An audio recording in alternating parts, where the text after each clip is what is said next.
right. Good evening.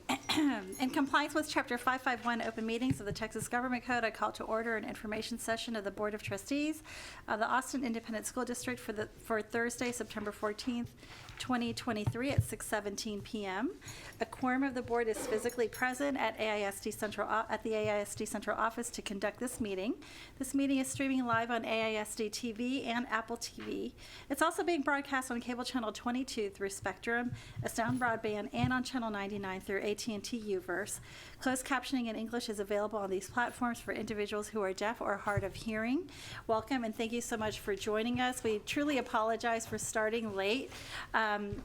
Thank you for your patience. We also have a couple of trustees who are out tonight who are at the Mexican American School Board Association conference. So we know that they are advancing their skills and they are with us in spirit. So thank you all very much.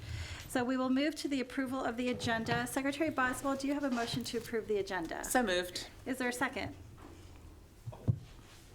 Second. All right, having a motion by Secretary Boswell and a second by Trustee Hunter to approve the agenda. All those in favor, please raise your right hand. The motion passes unanimously. All right, Secretary Boswell, will you please lead us in the Pledge of Allegiance and pledge to the Texas flag? I pledge allegiance to the flag of the United States of America and to the republic for which it stands, one nation, under God, indivisible, with liberty and justice for all. Juro lealtad a la bandera de los Estados Unidos de América y a la república que representa, una nación, bajo Dios, indivisible, con libertad y justicia para todos. Honor the Texas flag. I pledge allegiance to thee, Texas, one state, under God, one and indivisible. Honro a la bandera de Texas. Te honro, bandera de Texas. Te juro lealtad, Texas. Un estado bajo Dios, uno e indivisible.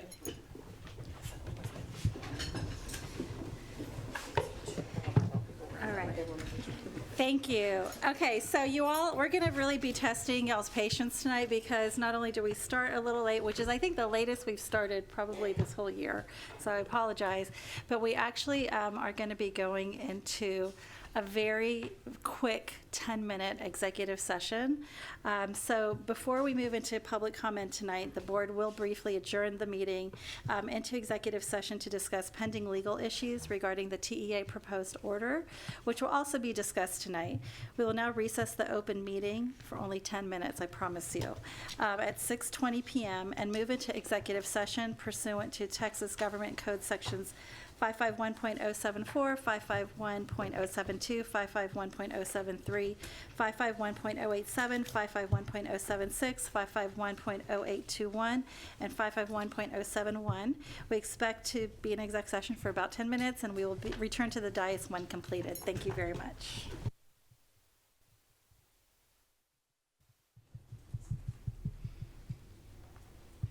Welcome back.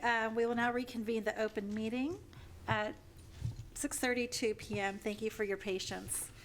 So next is an opportunity for the public to share comments with the board.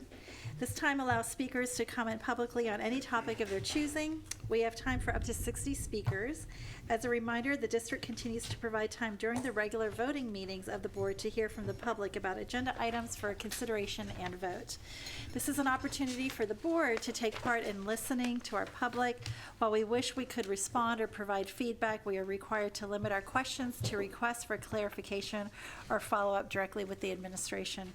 Members of the public wishing to participate in the public comment portion of our meeting called a dedicated AISD phone line in advance of the meeting to audio record their remarks. We will now play the recorded messages for public comment, so please listen carefully. Dear Board of Trustees and Superintendent Seguda, I'm calling this evening on behalf of the students receiving special education services in this district. We've heard a few of the trustees saying that special education is getting better or that the district is doing a good job. I implore you, if you believe that, to come walk a day in my shoes as a special education student. Come meet the teachers who tell me I'm weird, strange, or an inconvenience to them. Meet the teacher who wouldn't allow me to sit in class yesterday after returning from being out sick and in the hospital, simply because her classroom policies don't align with my IEP and accommodations. and I didn't have an immediate plan as to how I was going to make up a quiz that requires me to sit for 3 hours straight. See how kids look at me when the sophomore AP pulls me, a senior, from class. Dear Board of Trustees and Superintendent Seguda, I'm calling this evening on behalf of the students receiving special education services in this district. We've heard a few of the trustees saying that special education is getting better or that the district is doing a good job. I implore you, if you believe that, to come walk a day in my shoes as a special education student. Come meet the teachers who tell me I'm weird, strange, or an inconvenience to them. Meet the teacher who wouldn't allow me to sit in class yesterday after returning from being out sick and in the hospital, simply because her classroom policies don't align with my IEP and accommodations. And I didn't have an immediate plan as to how I was going to make up a quiz that requires me to sit for 3 hours straight. See how kids look at me when the sophomore AP pulls me, a senior, from class after the teacher loudly announces I need to go with her, because I'm told my actual AP isn't experienced enough to handle me. I invite you to come spend the day with me to see how hard we work, only to be denied what's written in our IEPs. The struggles, the frustrations, the oppression, the tears. This is more than backlogged evaluations getting completed. This is our lives and our education. It's not getting better for students who already have IEPs. Mindsets need to change. Action plans need to be in place, and students need to receive their IEP supports. It takes a village. The villagers haven't all shown up for us yet. The TEA proposal does not face issues students are facing, and a full takeover is imminent. As a student advocate, Texas Education Agency considered placing Austin ISD special education program into conservatorship based upon systemic failures and lack of effective resources. Murchison Middle School teacher Ms. C and several members of the MMS community are concerned about the democratic process and hope that TEA's decision to allow Austin ISD board members to monitor the situation will improve MMS life skills program. Before the current school year, administrators established a framework for success. Respect, integrity, and accountability were hoped for, but systemic failures resulted in inadequate implementation of the 3 pillars for special education, which are inclusive practices, high-level instruction, compliance, and evaluation. Teachers are resigning, and teacher aides are struggling to gain support. Thank you for analyzing curriculum and compliance issues for MMS life skills students. Vicki Kuthrell, contracted teacher for Austin ISD. I'm calling in regards to the TEA special education proposal, which usurps power from the board and limits their ability to advocate for issues. We, the constituents, voted for the trustees to represent us and our students and do not want them limited in their role. Additionally, this proposal will not fix the problems facing special education. It is more far-reaching than just evaluations. As a parent with open corrective action cases, as outlined in the TEA proposal, I have concerns about the district's ability to remedy my cases, knowing that I am still experiencing the same issues and our campus is unwilling to work collaboratively to resolve these issues. The deadlines and action items outlined in the plan are not realistic, and the limiting of the district's ability to appeal or take action is alarming.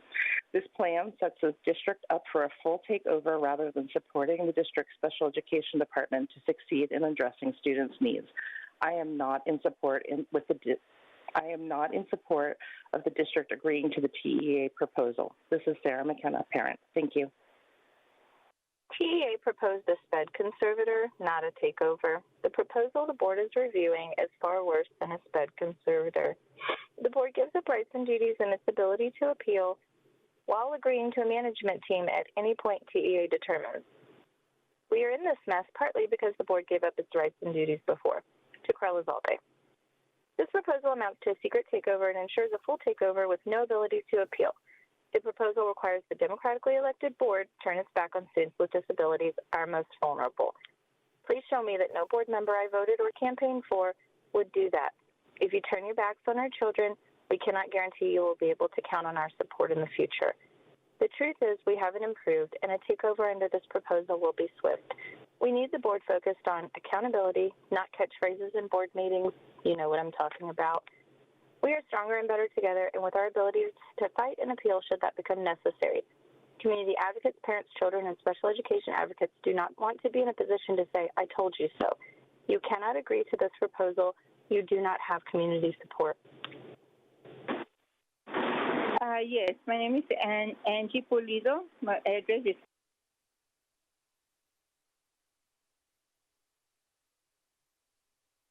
I have a grandson going to Murchison Middle School, life skills, and I think that such education should have life skills, 2 teachers there.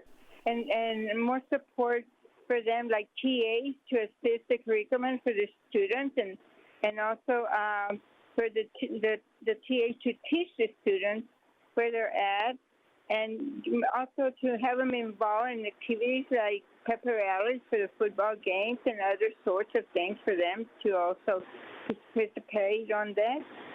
My concern is also for them to have the teachers that have a lot of help on all the special education. They need more support and for the students. This is at Merkinson Middle School. I see a lot of that needs to be done, and just. My name is Lino Pulido, and I would like to ask that the life skills groups be, or special education groups be, have more teachers' aides and more teachers for every student. That way, it would be helpful for them and maybe for the parents too at home.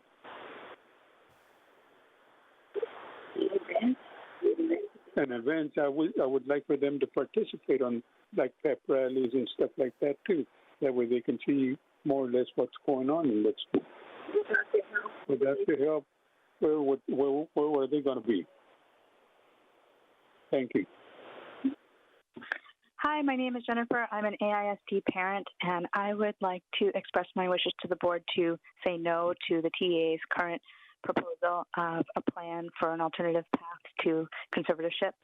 I do hope that we can ask the TEA for a different alternative that is something that we can accomplish. That is my request for today's board meeting. Thank you so much. Bye.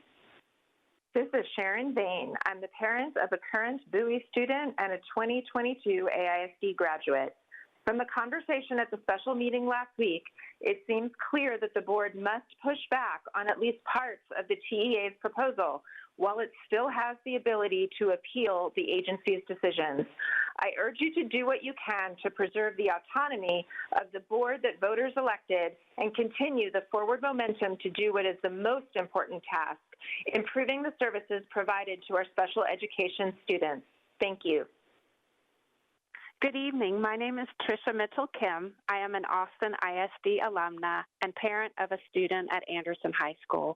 I am calling in defense and support of special education students and families, as well as Austin ISD teachers, staff, and administrators who have already begun good faith efforts to remedy our special education deficiencies.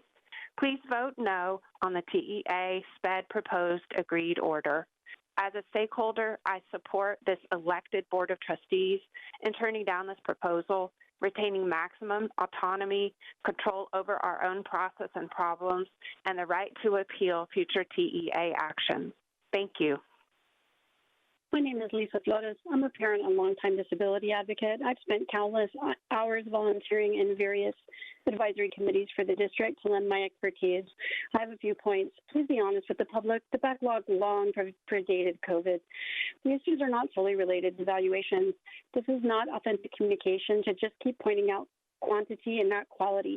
Considering the almost 539 evaluations per month, the rise in the overall populations of students with IEPs has only gone up by about 1,000 students. This denotes a potential issue with the evaluations, and the rate of do not qualify needs scrutiny. I need a review to claim that things are better. They aren't. There's just more pressure on documentation looking compliant. The changes implemented have not yet made their way into practice yet. Community groups like CC are having to help people needing support that they cannot find at their campuses or districts. What does authentic family engagement look like? More of this or better? Please ask the TEA to consider a counter-proposal of implementing every item in their proposal except the forfeiture of any appeals and accepting Lone Star governance. Thank you. Okay, so this concludes public comment. Trustees, are there any questions or clarifications? Okay. All right, so thank you. As a reminder to the public, please feel free to share any general comments or questions with the board by email at trustees@austinisd.org. So now we're on to the president's report. Tomorrow is the first day of Hispanic Heritage Month, which runs from September 15th to October 15th. This is an opportunity to reflect on the diverse history and lived experience of Latinos who live in Austin and the United States. Latino history is American history, and I'm really proud to be part of a district that celebrates and recognizes our students and staff's different cultures. We are also very proud to share that our own interim superintendent, Matias Segura, has been named a finalist for the Habla con Orgullo Awards for Latino elected or appointed officials. That's great. Voting is happening now on the Habla website, and winners will be announced next Thursday. So while the board continues to discuss meeting efficiency and considers the proposed order from the Texas Education Agency, we want to make the public aware of some changes that are just being considered for the October board meetings. Starting that month, we will no longer hold the pledge. We are considering no longer holding the Pledge of Allegiance during meetings or doing partner and staff recognitions as part of the board meeting.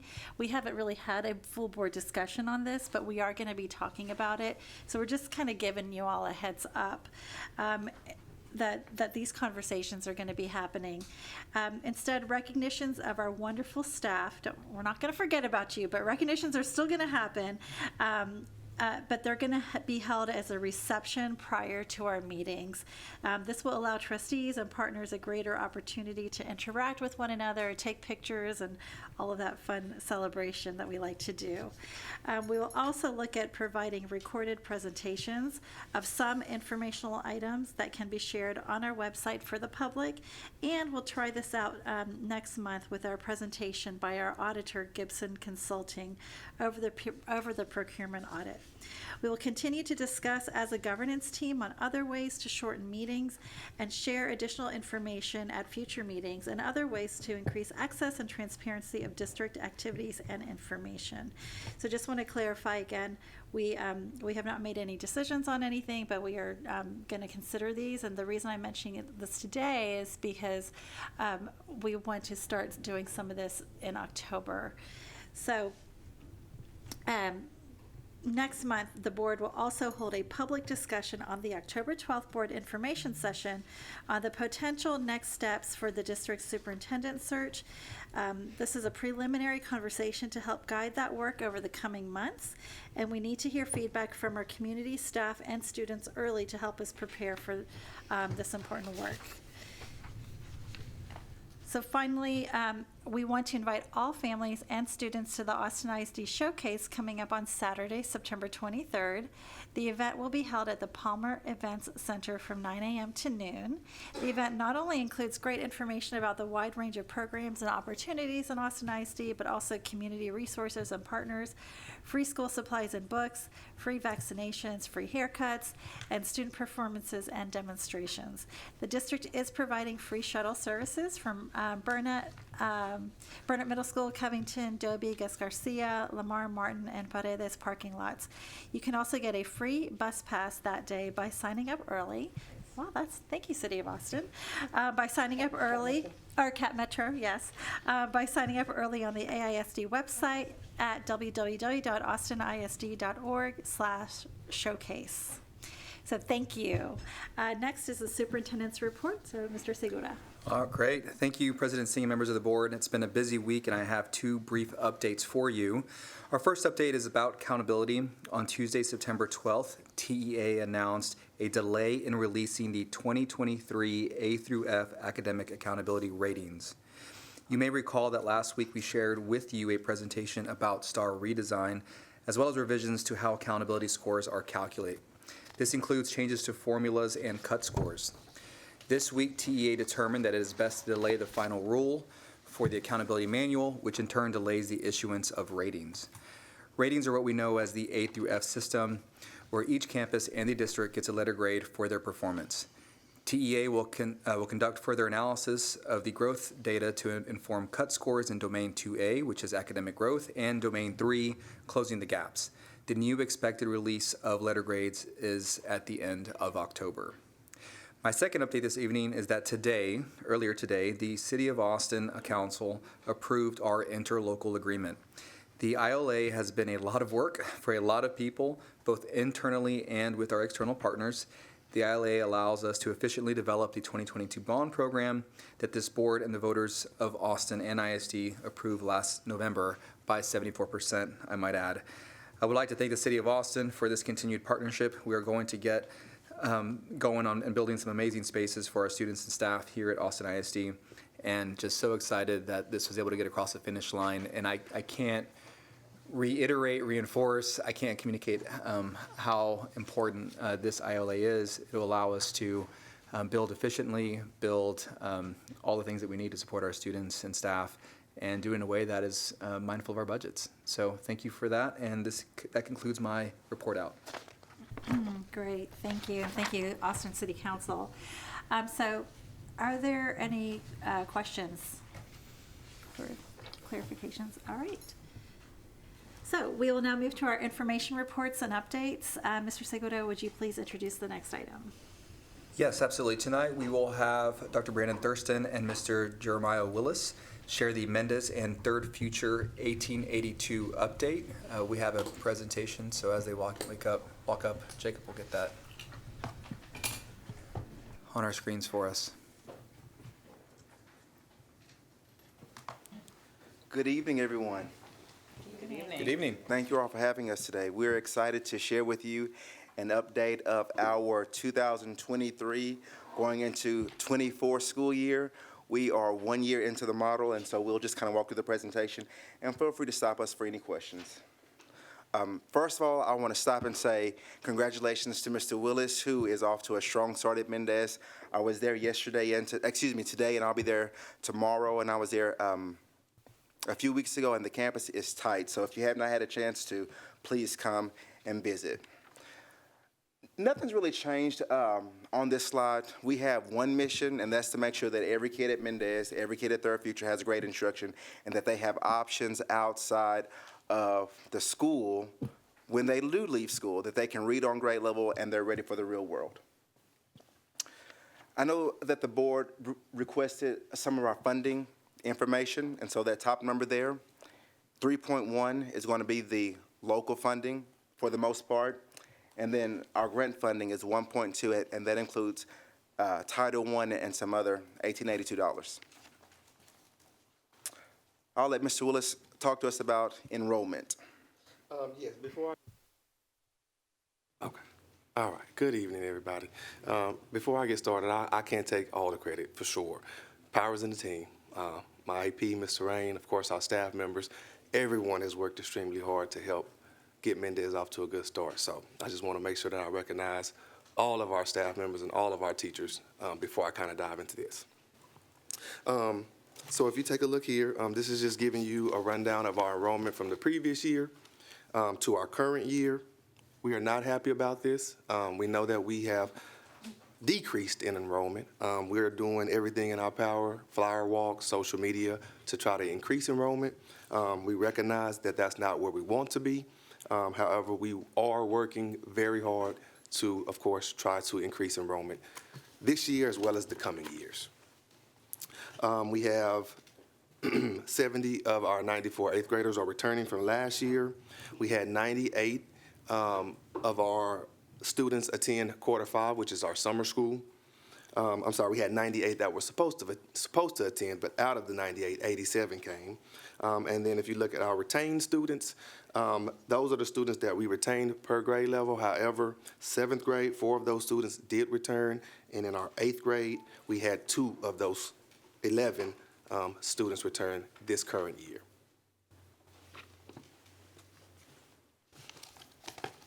As far as our instructional staff, because of our enrollment this year, we did have to make some adjustments. And so last year, we had 30 instructional staff members, and that includes teachers, learning coaches, teacher apprentices, and things of that nature.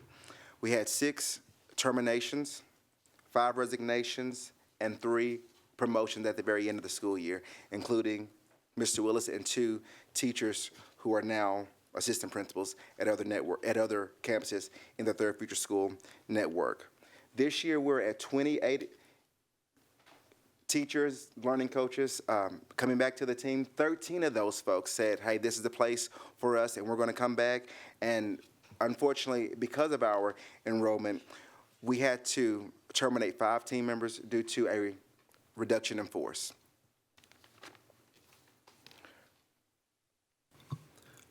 Here we have our map data, and this is not new data that we presented in June. This just gives you a breakdown of some of our populations, our specific populations. So here we have MAP, which is one of our leading indicators, before STAR to help us inform instruction. Here we have a breakdown of our Hispanic and our non-Hispanic population. And as you can see, according to the data, they have all outperformed the U.S. average. And you see those breakdowns for the emergent bilinguals as well as our students who are receiving special programs.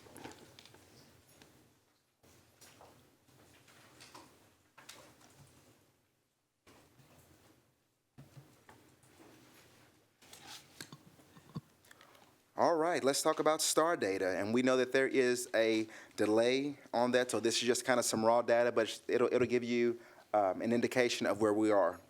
So on the left side of the screen there, we see the 2022 scores, and on the right side, we see the 2023 scores. And we can already see most drastically the improvement in math. I mean, math just kicked all types of good stuff.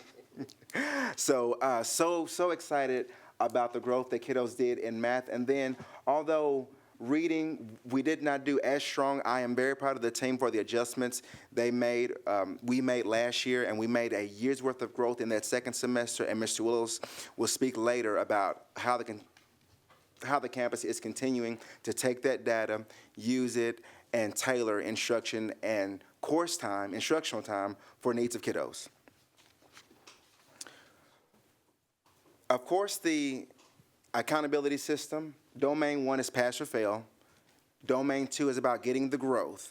And Domain 3, those subpopulations. So there are our component scores and our scaled scores. I want to draw your attention to Domain 2A, academic growth. That's where we really want to shout the victory for our kiddos. We know that kids at Mendez were well behind. The campus had been struggling for a number of years. So proficiency is not, of course, where we want it, but the next slide will detail that in 7th grade and 8th grade, 57% of our students, 57% of them grew an entire performance level, okay? So what that means is kids grew from did not meet to meets, or meets to masters, or in some cases, from approaches to masters, or did not meet to meets. That is also not including all the kids who grew from a low meets to a high meets, or a low approaches to a high approaches. So at least 57% of those kiddos, of those tests, grew a significant level on their proficiency. So shout out to the kiddos at Mendez and all of the teachers there.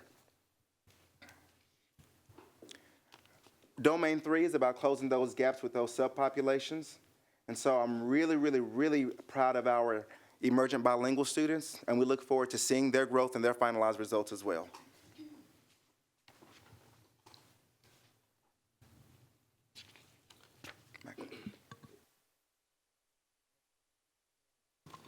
Here we have our key actions. 1 through 6 should look familiar. Those are similar to last year's. However, based on the data that we received just throughout the year, and of course on STAR, we have added a 7th key action, which is a reading initiative. So we have now built in time in our master schedule to focus on specific reading skills to help increase their growth in that specific subject. Ms. Wilson, just really quickly, so you know that we have a dyad model, and the dyad model is where kids get an elective every single day, but they also get an additional experience, and that could be photography or dance or music. So we've taken just a little bit of that time, and we've repurposed it because we know we want kids to have those experiences, but we've got to really make sure the kids are strong readers. And so those are the kind of adjustments that we do year to year and even month to month or week to week to make sure that we're doing everything that we can for kiddos.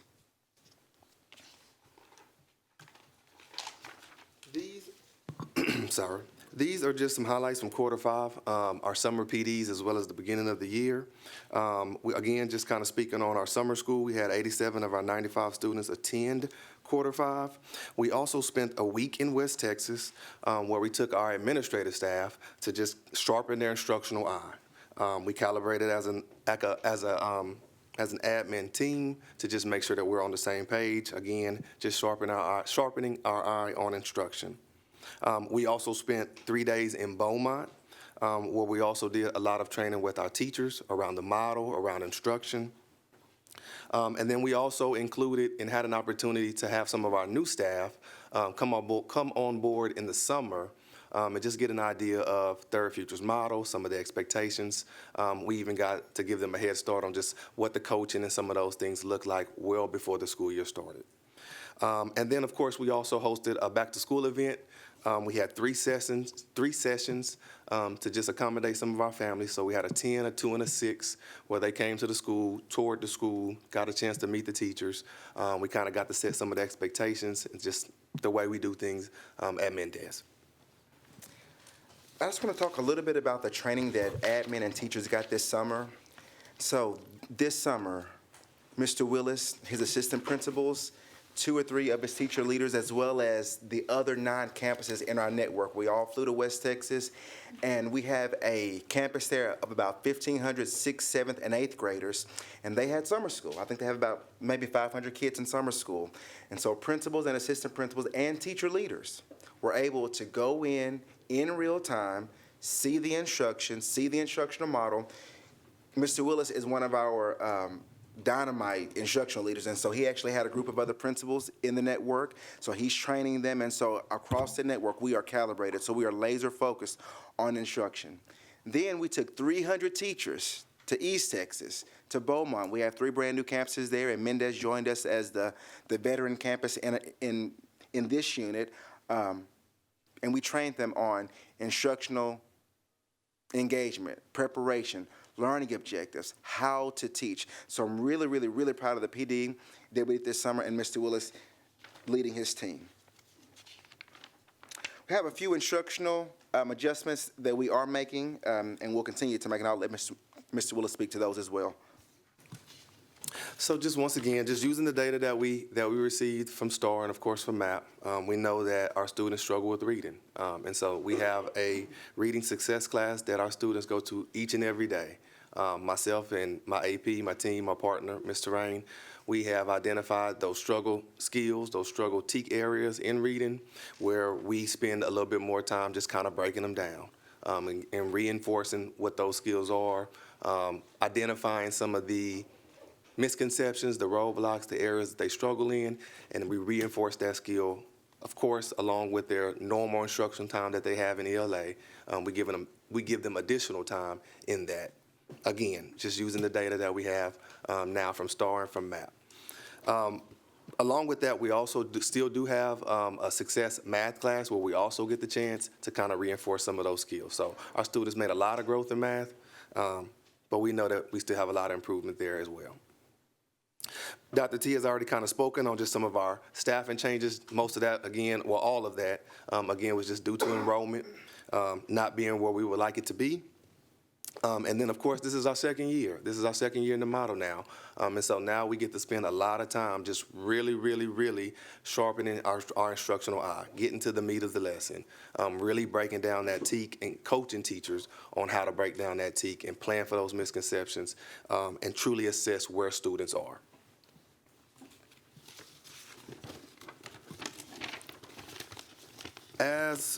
As we look ahead, enrollment is still, it's still something that we recognize that we would like to increase. We are still coaching on our multiple response strategies, and that is just where we are every 4 minutes, we're asking students to do something. It's not ever going to be a time where the teacher is just spending the majority of the time talking. We're always assessing, getting data to help inform instruction. What do they know? What do they not know? What do I need to reteach? What do I need to overly emphasize? Again, we're using data for those math and reading success classes. We have already started our athletic season, so football and volleyball is what's going on now. We actually have also started cheer much sooner than we did last year as well. And then, of course, we have our band. We still have band, and we're still planning for band concerts, of course, one per semester. So one towards the end of this semester as well as the end of the school year. So all in all, we are really, really proud of our growth from last school year. We are looking forward to making those adjustments for this school year, and we are open to answering any questions that you may have. Thank you for your time this evening. Thank you very much. All right, trustees, do you have any questions? Vice President Foster. So, welcome. It's good to see you all again. I'm excited about your areas of growth and, the measurable areas of growth and, your many successes. And on a sort of collegial or personal level, y'all are infectious. Like, you come with excitement, and I would like to, sort of be around folk that exude the sort of obvious love for education and for our students that you all show. I also appreciate transparency. Student attrition, teacher, what do we call it, turnover / replacement, whatever we want to call it.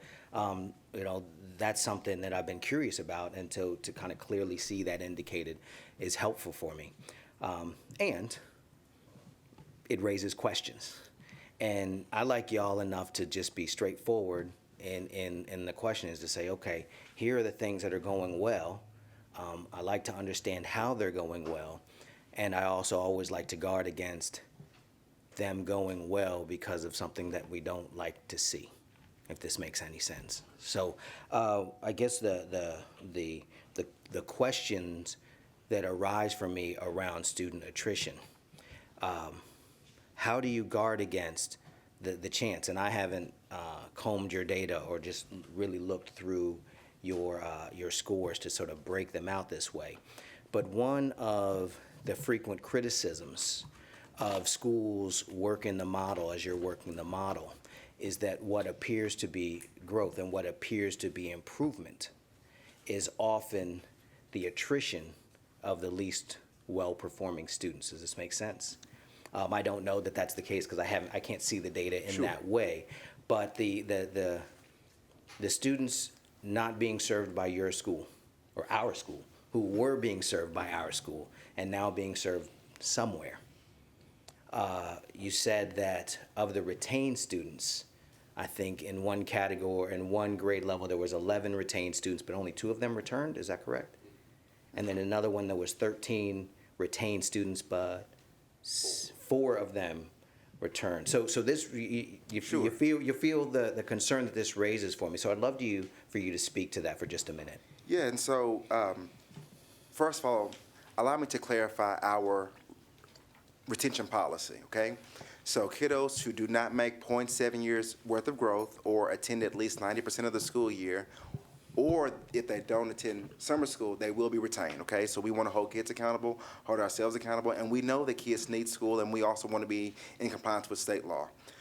Concerning those kiddos who did not come, we're actually tracking those kiddos down even as we speak. We actually found another one, I think, last week who was enrolled at a high school in the district. And so we've gotten that kid, we've made contact with that campus, and that kid's back on the campus.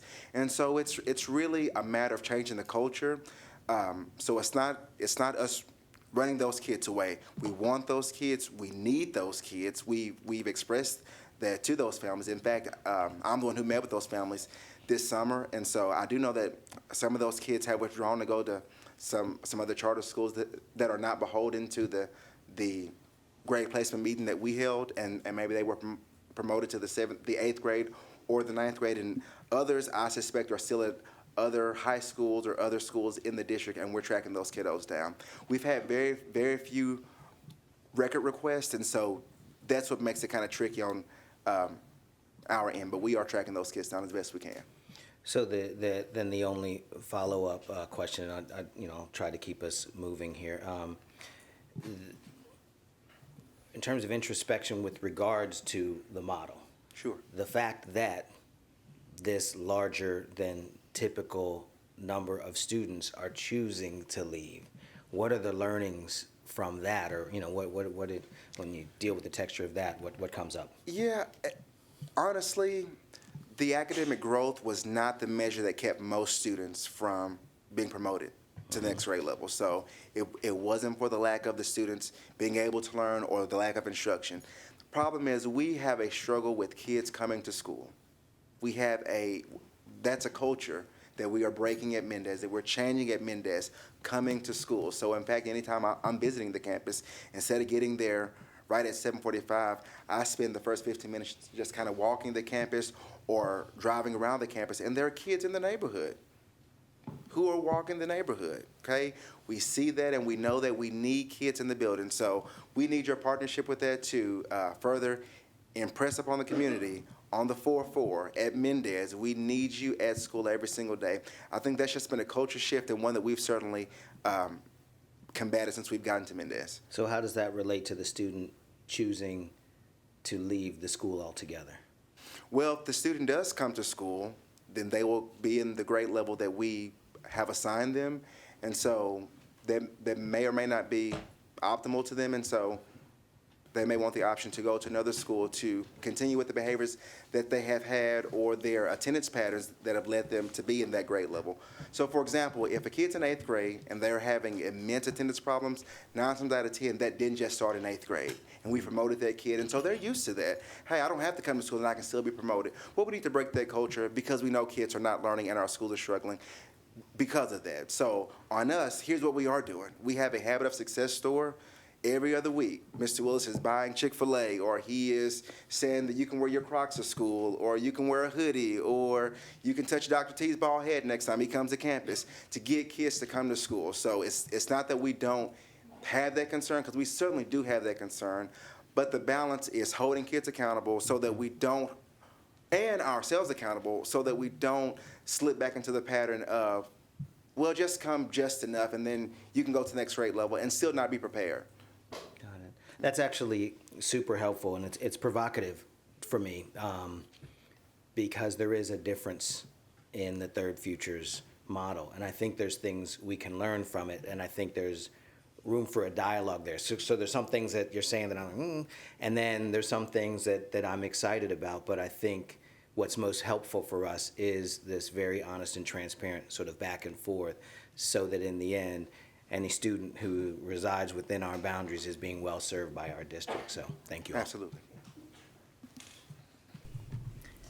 Trustees, any other questions? Trustee Kaufman. Good evening. Thank you again for your hard work and for coming to report to us tonight. Appreciate it. I did have a couple of real basic questions. One is on the budget page. I'm not familiar with what the PPR stands for. And I knew fantasy football, that's points per reception, but I don't think that's what you're. I would love to get you those details, and in fact, I don't want to misspeak or misrepresent the network. I'm the instructional guy. Everybody knows that about me, and so I'll work with our finance team, and I can get you a better breakdown of our financial report. You labeled it as local money, but I just trying to understand what the PPR means. Thank you. And then following up a little bit on Trustee or Vice President Foster's question. Around this, this is not a question for you, I guess this is a question for Interim Superintendent Segura. Like, do we know where those kids went who didn't return back to Mendez? Is that a collaboration right now between, like, with the campus administration and the network to figure out where the kids are? So one of, Trustee Kaufman, one of the things that we started to do the last time that Their Future visited us was to begin to track what we could. I mean, if they go to private or if they go outside the district, obviously we lose them. Yeah. But the ones that transferred within AISD, we do have that information. Okay. Great, thank you. And then there was disaggregation among student groups for some of the data, but I didn't see special education on there. How many students are currently receiving special education services, at Mendez, and how was the projected performance of those students? Trustee Kaufman, I don't have those exact numbers. Mr. Willis, do you know the exact caseload there at Mendez? I don't know the exact caseload. That's something else that we can certainly follow with you on, Trustee Kaufman. And we've really tried to do some projections, but cautiously, pending the cut scores and the changes, with the system from the state. And so we haven't delved too deeply into that at this point. Okay, I would be very But we certainly interested in can share that getting with that data, Mr. Segura, to know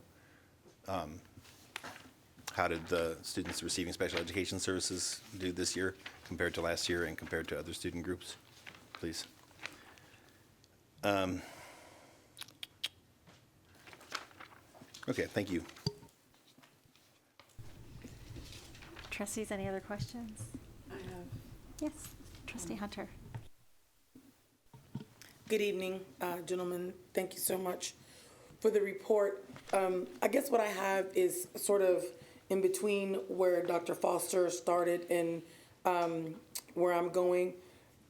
To see those numbers go down, I'm a teacher at heart, and I love some of the things that y'all do, right? But again, I guess I have to say that there is a bridge to be built, and I think that would help with those numbers. Because I guess my grandfather would say, you can drive the nail, but what good is it if you split the plank, right? So yes, we got through who we got through, but why did we lose who we lost? Why are kids roaming the neighborhood, right? This is where a lot of those kids are getting their primary medical care, their primary meals. So what is it about? Why are they outside the building? So I would encourage the district and our partners to really do some thinking about that. And Assistant Superintendent Segura knows what I'm going to say. The people who can solve the problem are the people closest to the problem. Ask the kids. A lot of times we don't want to ask students why, because honestly, they just don't know, right? But we can say, why are you not in class? Why are you not going to school?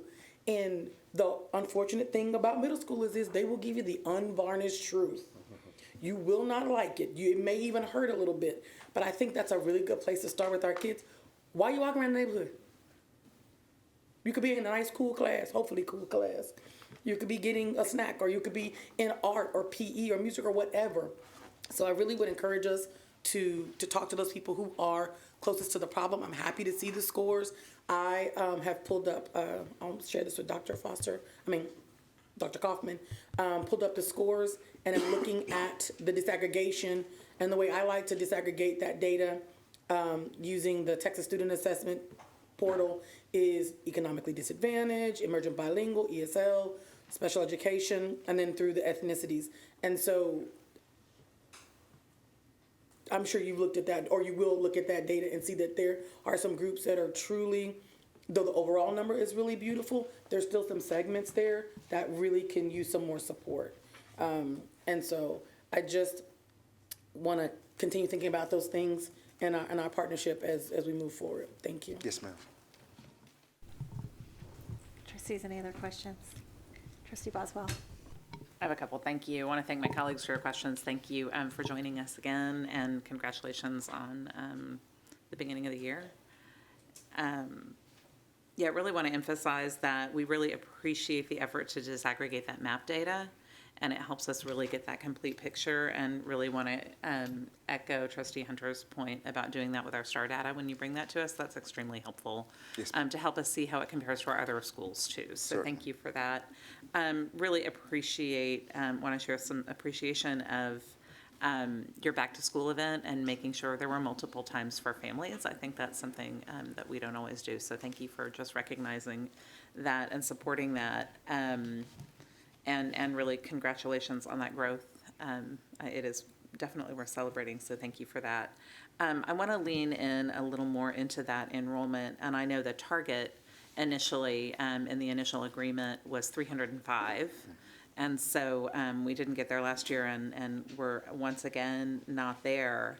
And just want to know kind of what the strategies are to make sure you're reaching out to kids and finding out why people who are leaving, that turnover, kind of why people who are leaving and what kind of support you might need from us or celebration or communication and what's happening, kind of what that looks like Sure, and on the so ground.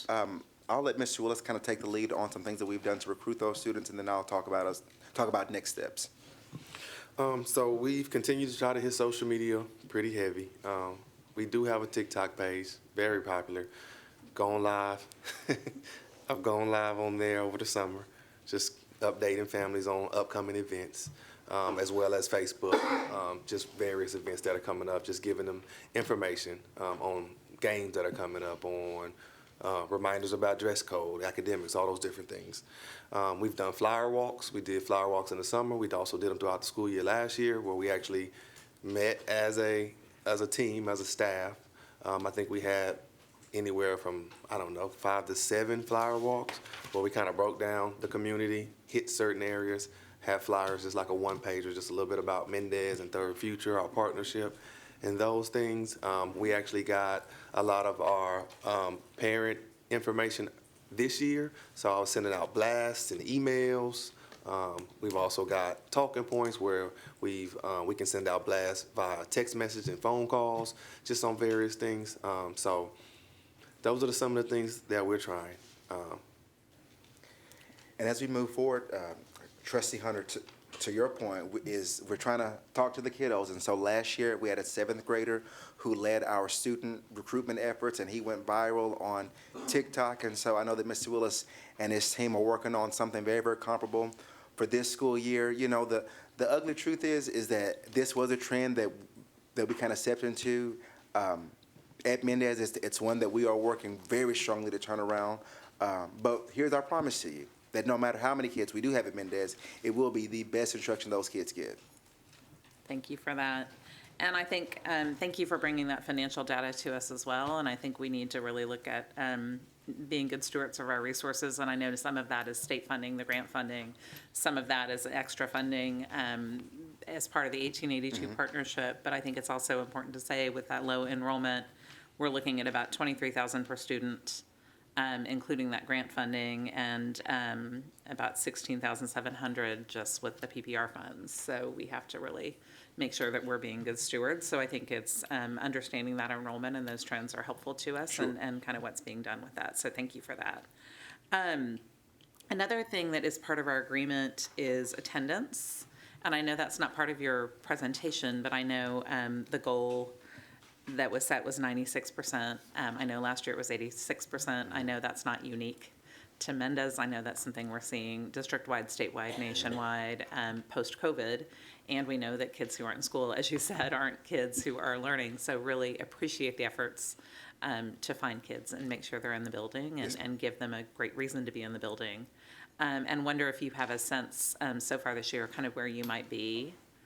And it's possible you don't have that, so. We don't have that number this evening, Okay. but that's something that we can certainly include among our follow-up items. Thank you for that. And then likewise, the percentage also in our agreement was suspensions, homeschool suspensions. And I know we've talked about in past, the discipline data has been something you've shared with that in-school suspension, out-of-school suspension, and removals. And I know last year it was about 25% of the population at the school. And I know in school suspension, that there's a way for students to continue learning, that they go and they're supervised and continue with the teachers who have that ability in their classroom. But do you have a sense of, I know last year you said people were learning the systems, right? Sure. And you were hoping those numbers would go down.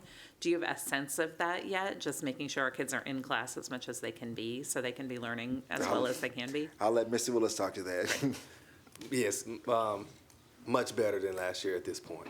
I don't have the specific number to give you, but from where we were early on dealing with behavior, some of the behavior things and suspension things, it's like night and day. Okay. I anticipate that number to be much lower than it was. We had a much slower pace as far as suspensions and behavior things this year. Good. Well, we'll see you guys, I know, in a couple more months. Yes, ma'am. So I'll look forward to hearing about that and the we'll rest have of that it data when for you're you. back. Thank you so much. Yes, Trustee Whitley, Chair. Right. Hi, I wanted to ask more about your policy about retaining students. Sure. And so you're talking about a little bit about the purpose of that policy. Could Yes, you ma'am. talk to me about that some more? Yes, ma'am. So the purpose of it is no social promotion. No social promotion. So just because I am in 7th grade this year doesn't mean that I automatically go to 8th grade, because we know that that does a disservice to kids. It sends them through the system. They're seeing 8th grade standards or 7th grade standards or 9th grade standards, and they cannot read, and they cannot write. They cannot do math. And so it's our approach and philosophy that kids have to show their academic growth to go to the next grade level. We also know that growth is coupled with their attendance, and so we couple those things in our retention policy as well. So the kids who miss more than 85% of the school year have to come to summer school, or they're retained. Kids who don't grow at least 0.7 years worth of growth on the MAP assessment by the end of the year, and most kids do that at December. Okay, most of our future kids grow at least 0.7 by December. So by the end of the year, if they're not growing 0.7, then they will be retained, because we don't want to send kiddos on to the next grade level and continue to have that negative cycle of kids behind. They're frustrated because they don't know the material. They don't want to come to school because they are behind, and so we do have to rectify that. And is there any advantage to your data of retaining students? Do they then retake the 7th grade STAR again, for example, if they are? Yes, and so they will take the 7th grade STAR again, and we'll have that comparative data. I will tell you, as far as a network, the schools that share in our network year after year, their proficiency gap is decreasing. And so student by student data, no ma'am, I don't think I have that with me, but just year over year for campuses who stand the model, the proficiency for that campus will catch up with those campuses that are performing well. And so we have seen that. And what, are you aware of any of so a big reason that not retaining students has become, I think, more of a widespread public policy is the increase in the dropout rate. So we have a bunch of kids that we can't find. Mm-hmm. So again, we're working with the district to track those kiddos. Again, at least 1 or 2 of those kids have been in other Austin ISD campuses, and they've later found the paperwork, and they've sent those kiddos back. And so we are tracking those, those other kiddos. But we can confidently say that any kid who leaves 7th grade at Mendez and goes into 8th grade, any kid who leaves 8th grade and goes into 9th grade is proficient, has made the appropriate growth. And so we're laser focused on that, and we'll continue to find those kiddos and track those kiddos, and we'll continue to make sure that we're doing everything that we can in terms of all the intervention policies, calling parents, home visits, making sure that we are incentivizing kiddos. We'll do all those steps, and we'll double down on those before we retain a kiddo. And by the way, all of these kiddos had the option to attend summer school and did not attend summer school, and so that's what resulted in their retention. It's not that, you missed 17 days, and so you're back in 7th grade. They were able to attend summer school, and many of them chose not to do that. And so we certainly have those options. Okay, and so, you said you're going out and looking for kids and bringing them in. Certainly. Who aren't coming in. Has there ever been a time where there's a kid that has come to the campus and has not been let in to the building? I'm going to tell a funny story. I had a kid last year. I'm not going to say his name. He was a 7th grader. He left our school, transferred to another school, another Austin school, and you all were out that day. We were in school. He came to the campus during our instructional day, just 2 or 3 hours just to talk to Mr. Willis and talk to me. So that might have been the only kid that I said, hey, man, you cannot sit in my office anymore. You got to go. But other than that, no, we don't have any kiddos who we're not letting in school. Is that true? Yes. What about on the first day of school? I just got different reports than what y'all are reporting. That kids came on the first day and weren't let in? Because of what they were wearing. Oh, well, I will speak to that. So that very well may have been true. I know that It's our superintendent's policy and all of our principals' policy, and we support that kids must come to school in uniform. And so we believe that how we start is how we finish. So we want to be sure that we're sending a clear message, and any student who came to school the first day who was not in uniform, that was clearly communicated, we did redirect them back home to change clothes, to be in uniform, with the understanding that if they didn't have that, and I've seen this my own self, if they didn't have the uniform shirt or khakis, come in here, get a uniform shirt, and go to class. And so, yes, we want to put that accountability back on parents and kiddos because they are middle schoolers, they're almost in high school. But if a parent cannot afford khakis or cannot afford a uniform shirt, we do have that for them. But we do not let kids in the building, especially on the first day of school, out of uniform. And that's true for all of our campuses. Okay, so it is possible that kids are coming to school and not being let in the building, and it is happening and has happened. It is possible that a student came on the first day of school out of uniform, that was shared with them, and we've asked them to get in uniform, and they more than likely return that same day. That happens quite frequently on the first day of school at our campuses. And then do y'all document that as a suspension? Because they've been removed? No, ma'am. There's no ma'am. documentation? I wouldn't say that that's documented on the first day as a suspension. And if you have certain names and situations that we can look into, then please send those to me, and we can certainly follow up individually. Or maybe, is it happening on other days? It's just, I guess, hard to know if you're not tracking who you're letting in or not. Well, if a student comes to campus and they're not in uniform today, then yes, they'll be sent home, and that'll be a suspension, yes. Mm-hmm. Okay, thank you. Trustee Coughlin. Yeah, a documented suspension, like it'll be recorded as they were suspended to home. Ms. Willis, would you speak to the way you and your team document that? Most of the time, if a parent is able to come and get them, then we typically don't count that as a suspension if they need to go back just to change clothes. If a parent is not able to get them, then we do have other systems in place where they can stay, and we typically have them in the team center and they Zoom into their classes. And if the parent picks them up, if the parent does pick them up but does not bring them back, does that get recorded as a suspension? No. Okay, so I also want to just kind of reflect back on some of the, what I understand the consensus of the research to be on middle school retention, and that is that the studies that have been conducted around it show that it does not necessarily, or may not increase some test scores in the short term, but that it does absolutely contribute to high school dropout.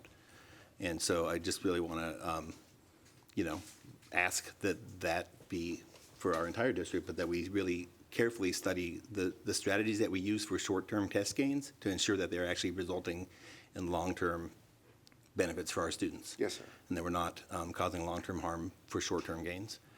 I want to just kind of reiterate what I've kind of said last year around this when we visited the campus, is how important I think it is that this partnership result in improving instruction for all kids in the district, right? So we want to learn from each other, and if there are practices that are effective at Mendez through the Third Future that are resulting in positive outcomes for our students, that I want our other campuses to learn from that and to benefit from that. But I also want to ensure that what's happening at Mendez through Third Future is consistent with the values of the rest of the district. And so that if we are having shadow discipline where we're removing students from school without documentation, if we are creating an exclusive space where we cast kids out of school for violation of rules, a no excuse type policy that is also, I'm not saying that's your policy, but that we know that a very significant charter school movement had a no excuses policy that ultimately they kind of went away from because they realized the long-term harm they were causing kids by creating an exclusionary setting for kids and removing the capacity of kids to learn their own responsibility and their role in making decisions. So anyhow, I just want to reiterate that I think that's a really important part of this partnership, is that we are learning from each other, and that while we're creating a space for something new to happen, because we know that the outcomes for kids have to be new, we need improvements, that we're doing that in a way that's collaborative. I also just want to point out, I just was doing some back of the envelope math here, and I wanted to just kind of respond a little bit to Trustee Foster's question, I too am always skeptical when I see data and always want to know if the percentage changed, what actually changed for kids, right? And not necessarily, because you can, if you have 25% of kids pass a test this year out of 100, you can improve that to 100% by kicking out the 75 kids who didn't pass, right? And all of a sudden you have 100% passing, but the same number of kids passed. But my back of the envelope math here, looking at last year's results, was that the sixth graders in 2022, 27% of them passed reading. No, 12% met standard for reading out of 136 students, which means 16 sixth graders last year met. But your seventh graders this year, that you have a passing rate of 27% at the meet standard, which equals 43 kids passing. So the good news I see there is that of the sixth grade cohort who went to seventh grade, we went from, I don't know, which are the same kids or who, but 16 sixth graders passed in sixth grade, and then something like 43 passed in seventh grade. Sure. So that's like the number of kids passing is going up. So it's not just the number of kids failing or leaving, but the number of kids passing is going up. And I saw the same kind of numbers for seventh to eighth grade. Good deal. So I just want to say I'm reassured by that data that in terms of that measure, that it's reflecting more students actually passing, in addition to the data you shared showing the kids who made it a level higher. So just want to commend that. Good deal. Thank you.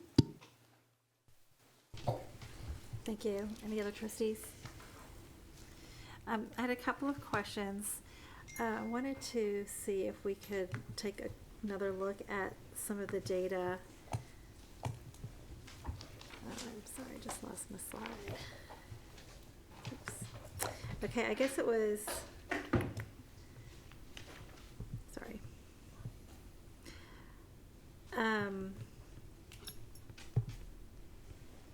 You have a lot of good data here, so thank you. Let me refine my slide I was looking at. I think it was slide with the student growth by ethnicities. For the NWEA assessment? Yes. Slide 6, maybe? Yeah. Thank you. So I wanted to just focus on this for a moment with just to make sure I understand, the 1, so there's a scale here on the graph from 0 to 2.5. Mm-hmm. Does 1 equate to like 1 years of academic growth, or Sure. what does that equal? And so it's a relative test. Mm-hmm. And so based on all the schools in the nation who've taken this assessment, if their average is 4 points, and that's 1 year, okay? Mm-hmm. So the yellow is just the average U.S. school. The light blue is the Hispanic kiddos. The darker-ish middle blue is going to be non-Hispanic kiddos, and then the dark blue is all kiddos. And so if you look at 7th grade reading for the whole school, the average school in the U.S. grew 1 year, because that's the standard. Compared to them, Mendez grew twice as much, 2 years of growth on the NWEA assessment, and that's apples to apples. The same kids who are there at the beginning of the year, middle of the year, and the end of the year, okay? And then the same trends for the other grade level and all the other content areas. Okay. So that's really helpful, because, one of the things that I often look for is like, the outliers in the district, which districts are like bringing up, really good growth. And so at first glance, it does definitely look like Mendez is performing well. But I do, and so I want to wallow in that and appreciate that and celebrate that. At the same time, I think about, and I think Trustee Boswell may have raised this, is, when I ask about outliers, when we're looking at data every month, and what can we learn from them, and what are the factors that might be contributing to that, it could be curriculum, it could be parent engagement, it could be the class size. There's like a whole universe of things, and the idea there is like, how can we replicate that then, and learn from that perhaps? So with Mendez, can you help me understand, like I've toured the school, so I get a sense of what the curriculum is like, but in terms of like the class sizes and the student-teacher ratio, what is that like? And is that something that would be financially feasible, or would it, so first the Sure. question is like, what is the average class size I believe the average class size at Mendez is between 15 to 18 kiddos. And so that is a low class size. If you know any 7th graders or 8th graders, we need them, okay? We need them, we'll take them, and we want kids in class up to 23, 24, 25 kiddos. And so, and our other schools in the model have class sizes 23, 24, 25, and they're seeing the same type of growth. So I'm totally with you. Hey, it's easy to turn a school around if you only have, 10 kids in a class. I totally understand that. I don't think that that's the magic pill to really explain some of the growth that we've made. I think, of course, it helps to have a smaller class size so teachers can know kids more and spend more time with each kid. Yeah. But I think the focus on grade instruction, laser focus on grade instruction, and changing that culture, that's what is going to get the growth. Okay.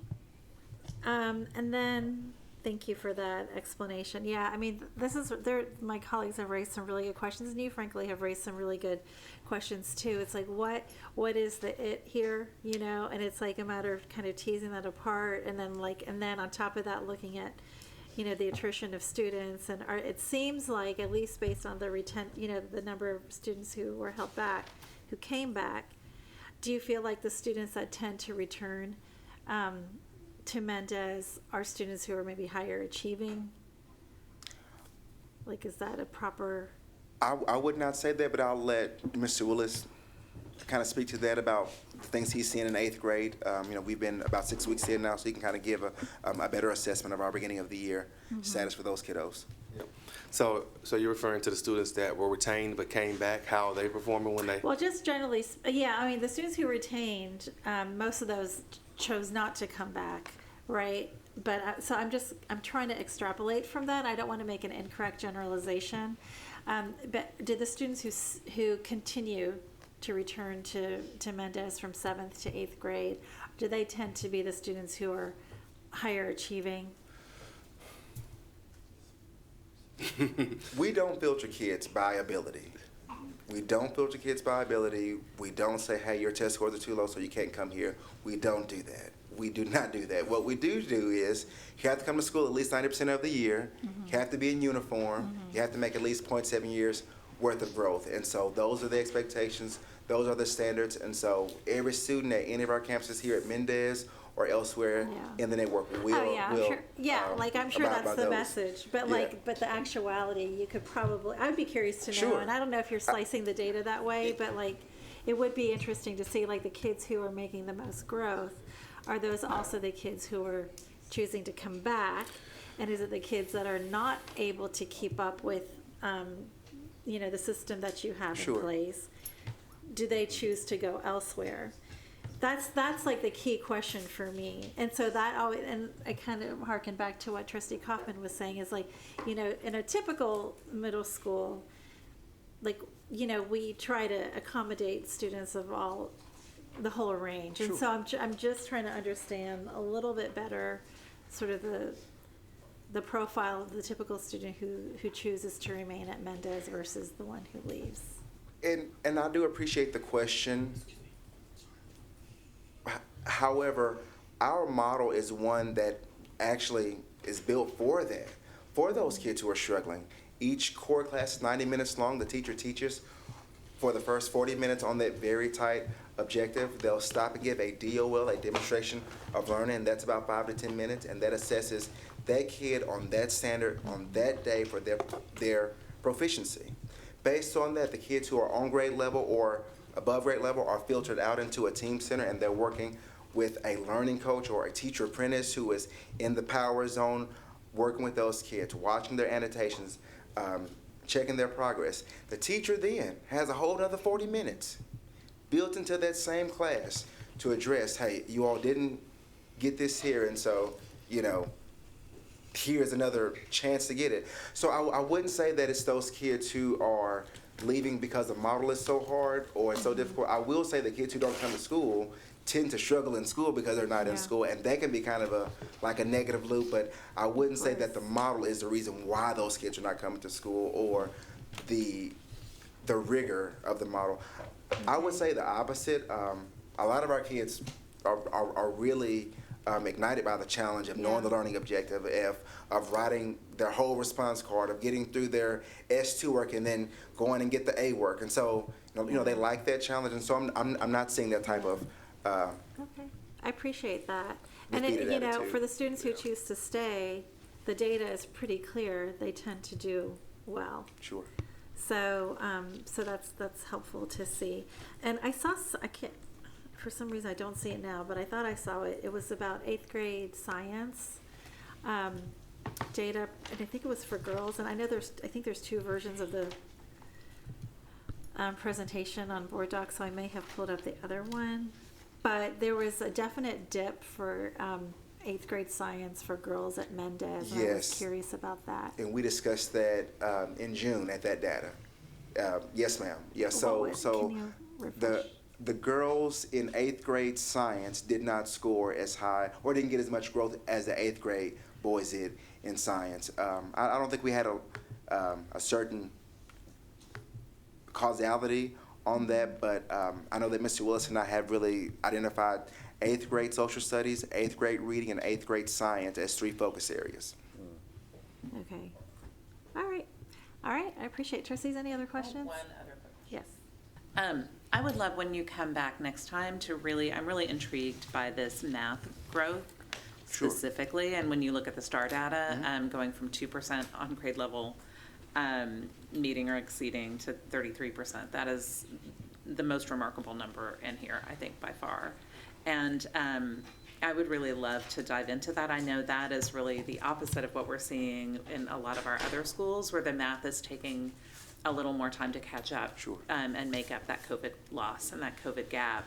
And really would love to dig into that a little more with that disaggregated data and with a stronger understanding of why you think that's the case, why you think that's been so possible, and why that is so much stronger than the reading and really so much stronger than the patterns we're seeing in other schools. Because I think, to Trustee Kaufman's point, that we have a lot we can learn from each other. I'm really intrigued by that. And welcome anything you have to say now, but really would love a little more about that when you guys come back. Would be extremely helpful to hear. We certainly will. Yeah. I'll add that to the list. Yeah, and if you have anything to share right now, I welcome it as well. The only, I guess, magic pill, if you will, is probably 3 things, and our superintendent says it all the time: instruction, culture, and leadership. So instruction, kudos to the team at Mendez for working hard, for engaging all kiddos. Leadership, kudos to Mr. Rain and Mr. Willis, who were my right hands last year, and I know that Mr. Willis has taken the reins this year. The campus is soaring. And then culture. So thank you for helping us make sense of the retention and the uniform policy. I know it's different, but what we're doing is changing a culture. And so we look forward to the continued partnership, and we look forward to sharing our STAR updates at the end of October, hopefully, and then in December, and of course at the end of the year. In the meanwhile, though, I want to renew the call. If you are ever interested, if you just happen to be in the 4-4 and over there in the area, just stop over. You don't need an appointment. You don't need anything. Okay, just come in and say, hey, I'm with Austin ISD, and you'll see Mr. Willis and Mr. Rain upstairs in a classroom. I can almost guarantee it. Yeah. Great. We know you mean it. We appreciate it. Thank you. Good deal. Thank you all. We appreciate your time tonight. Appreciate it. All right. So our next item is a follow-up to the public hearing that we had last week. So we actually don't have a set presentation for tonight, but this is regarding the TEA Special Education Proposed Agreed Order. And I know this is something that's top of mind for many people in our community. So this is really an opportunity for our trustees to ask questions to prepare for our potential vote later this month. Currently, it's scheduled for next Thursday, although we have also sort of reserved a spot for the following Tuesday, the 26th, in case we need to push that out. But we'll definitely keep the public informed on that. So anyway, we have Dr. Jacob Reach here. We have our legal counsel, Pam Kaminsky, joining us on Zoom. We also have our board counsel, Christine Badillo. And I forgot to mention, Trustee Gonzalez is also Zooming in. So thank you, Trustee Gonzalez, for joining us. So this is really, like I said, no, we don't have a presentation. This is really just a chance for us to ask questions that we as trustees have that we've been hearing from our community, an opportunity to clarify what this agreed order entails. So trustees, any questions? Yes. Okay, Trustee Hunter.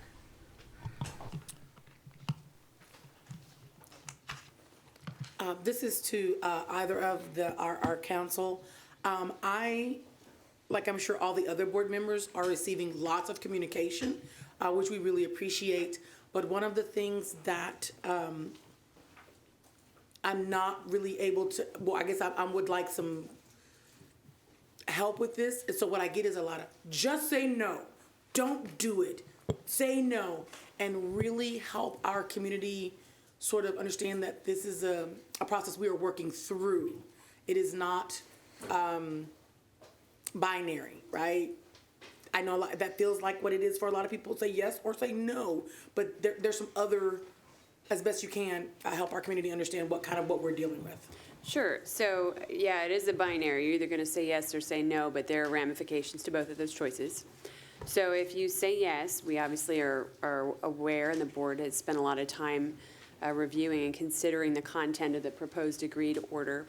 If you say no, it doesn't mean there just aren't any consequences. What it means is very likely, and we're to some degree speculating, but it's very likely that the sanctions proposed in the TEA final report in March will be implemented. And a significant departure from this proposed agreed order and that final report is the appointment of a monitor or monitors versus a conservator or conservators. Again, we touched on this at the last meeting. A monitor gives advice, they give recommendations, and they report to TEA. A conservator tells you what to do. So the likely outcome of saying no, voting no, or not voting, would be the installation of a conservator or a team of conservators. And what that will mean is then you will have a team of people telling you what to do. And they will have the ability to direct and require you to do it.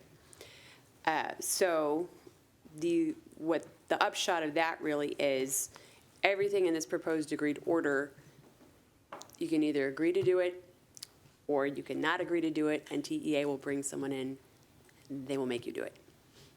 As the simplest way to put it. And of course, we're speculating about how the degree of overlap, what else might come with that in the event of a conservator appointment. But I think we can assume it will be at least this much. Thank you, I appreciate that. And the second part is a comment that in considering all of our options as we are all doing, I really want our community, because it's really easy to get into this side and that side, but caught in the middle are our children. And so the decisions that we have to keep in our mind is, yes, there are some things we have to do, but what's most important is that we are serving the children of Austin ISD, because that's why we sit here to begin with. So I really appreciate you giving us some clarification, maybe helping some of our community members know a little bit more. And then just as a reminder is that ultimately it's about our students receiving the services that they need to be successful. Thank you. Trustees, any other questions? Trustee Whitley Chu. Okay. And I have a question y'all may or may not know the answer to. Off the top of your head, I don't know if you know that, but are there districts who are under a conservator for a narrow reason, such as special education issues or financial or some sort of narrow area that the conservator requires them to implement Lone Star governance? Dr. Reach may know this better than I do, but I believe I believe that is the case. In other school districts, I think the Lone Star Governance Program is, it's by statute, TEA was required to create a program like this, and so it is something that is often incorporated as a sanction, if you will. Okay. I don't know if that answers your question, but I think it's as close as I can get. Thank you. I do know that there are other districts that have conservators that are required to do Lone Star governance. And I know that there are districts that were under investigation by TEA and entered into Lone Star governance themselves during that investigation. I can't say for sure on whether that was part of a negotiation with TEA, but I know, for instance, that one of the exemplary districts right now is not under a conservator, but is part of Lone Star governance, and they were under an investigation by TEA. Okay, thank you, Dr. Reach. And do we know, can you give us like our district's history with Lone Star governors? Because we're not the first board to be trained. This board did a 2-day, 16-hour training on Lone Star governance, but we're not the first board to do that. And then, yeah, we'll give you time because we can do another question. Yeah. Yeah.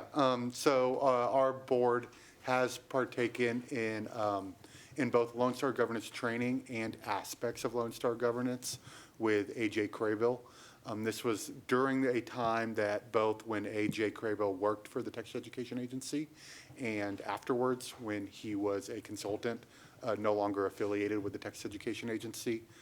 So in 2016 and 2017, we did work with A.J. Craybill to do an earlier version of Lone Star governance. It looked different than this because it was many years ago, but it was a lot of the same principles. In 2021, A.J. Craybill, no longer associated with the Texas Education Agency, also supported the board with a lot of Lone Star governance training, especially associated with scorecard development, scorecard monitoring, and how we spend board meeting time. Thank you very much. Any other trustees have questions? Trustee Boswell. One of the things I know I've gotten a lot of questions from the community about is, and maybe this is more appropriate for Ashley, is who will be here for the next part of our presentation, is what student outcomes, what time spent on student outcomes means. And I know you have put a document, I guess it's under our next agenda item, so I can hold that question until we get there.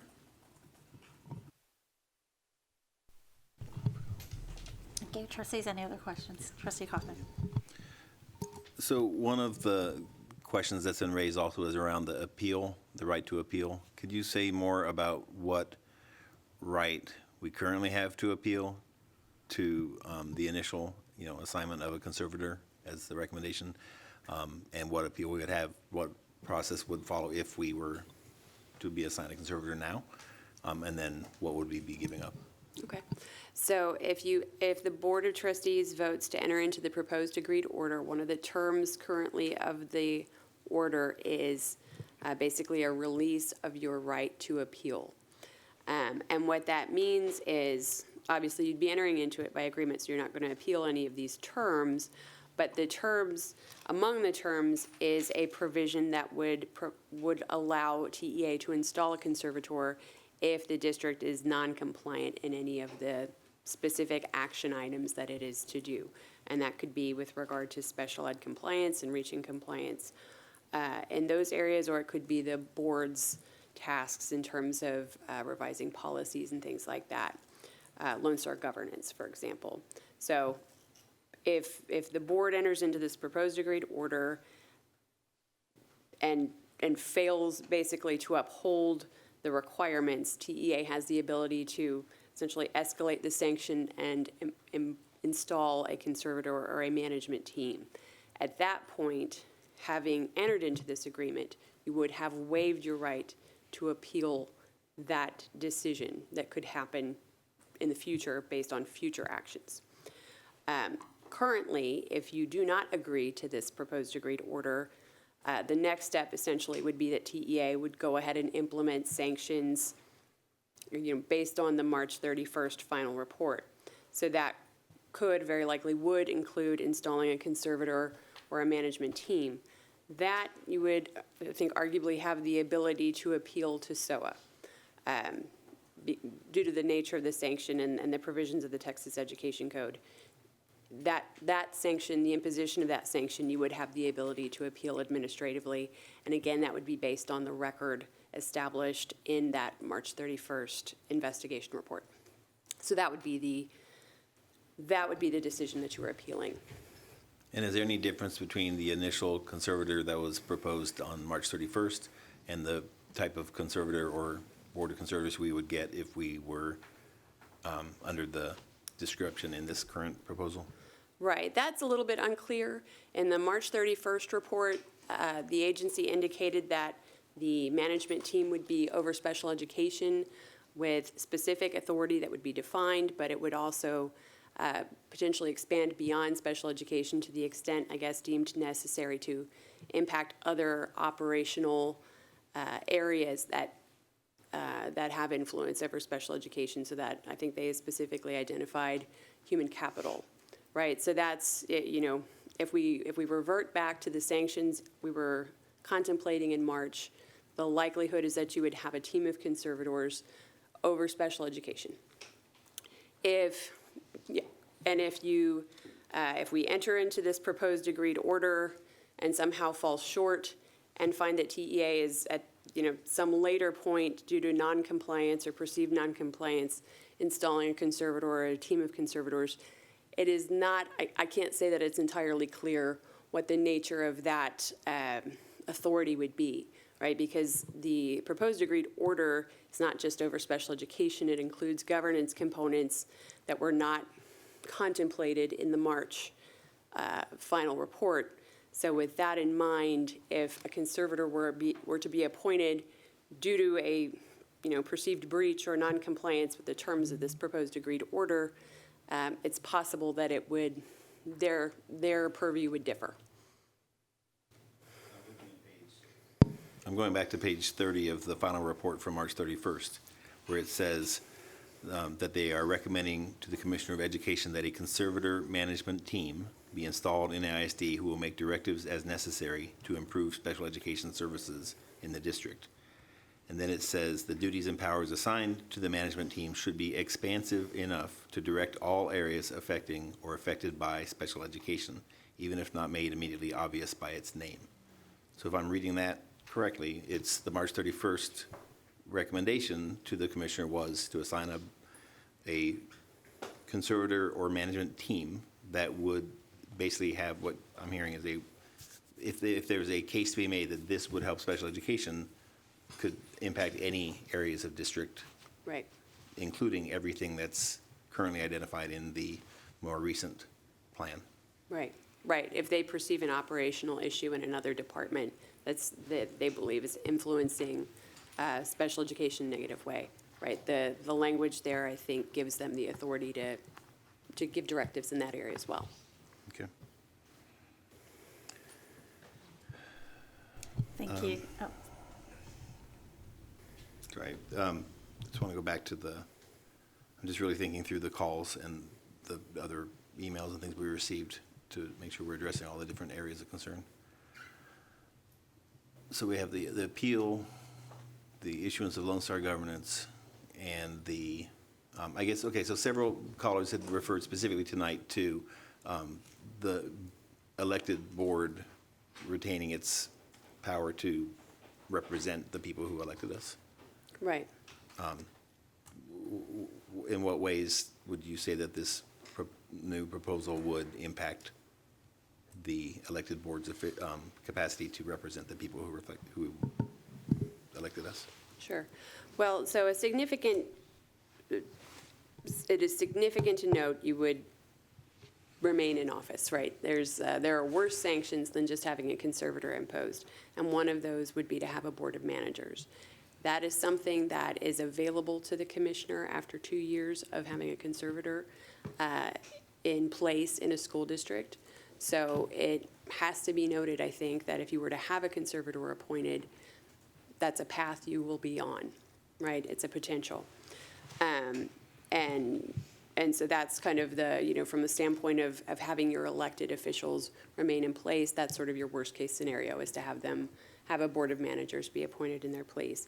In terms of the proposed agreed order, if you agree to it, the limitations that it imposes on this board are really around some of the policy making that you'll have to do. There are some specific policy changes required by this, and we could, sort of debate the degree to which they will impact the work of the board. I think the more significant piece, obviously, is the Lone Star governance component, the requirement that the board participate in that program.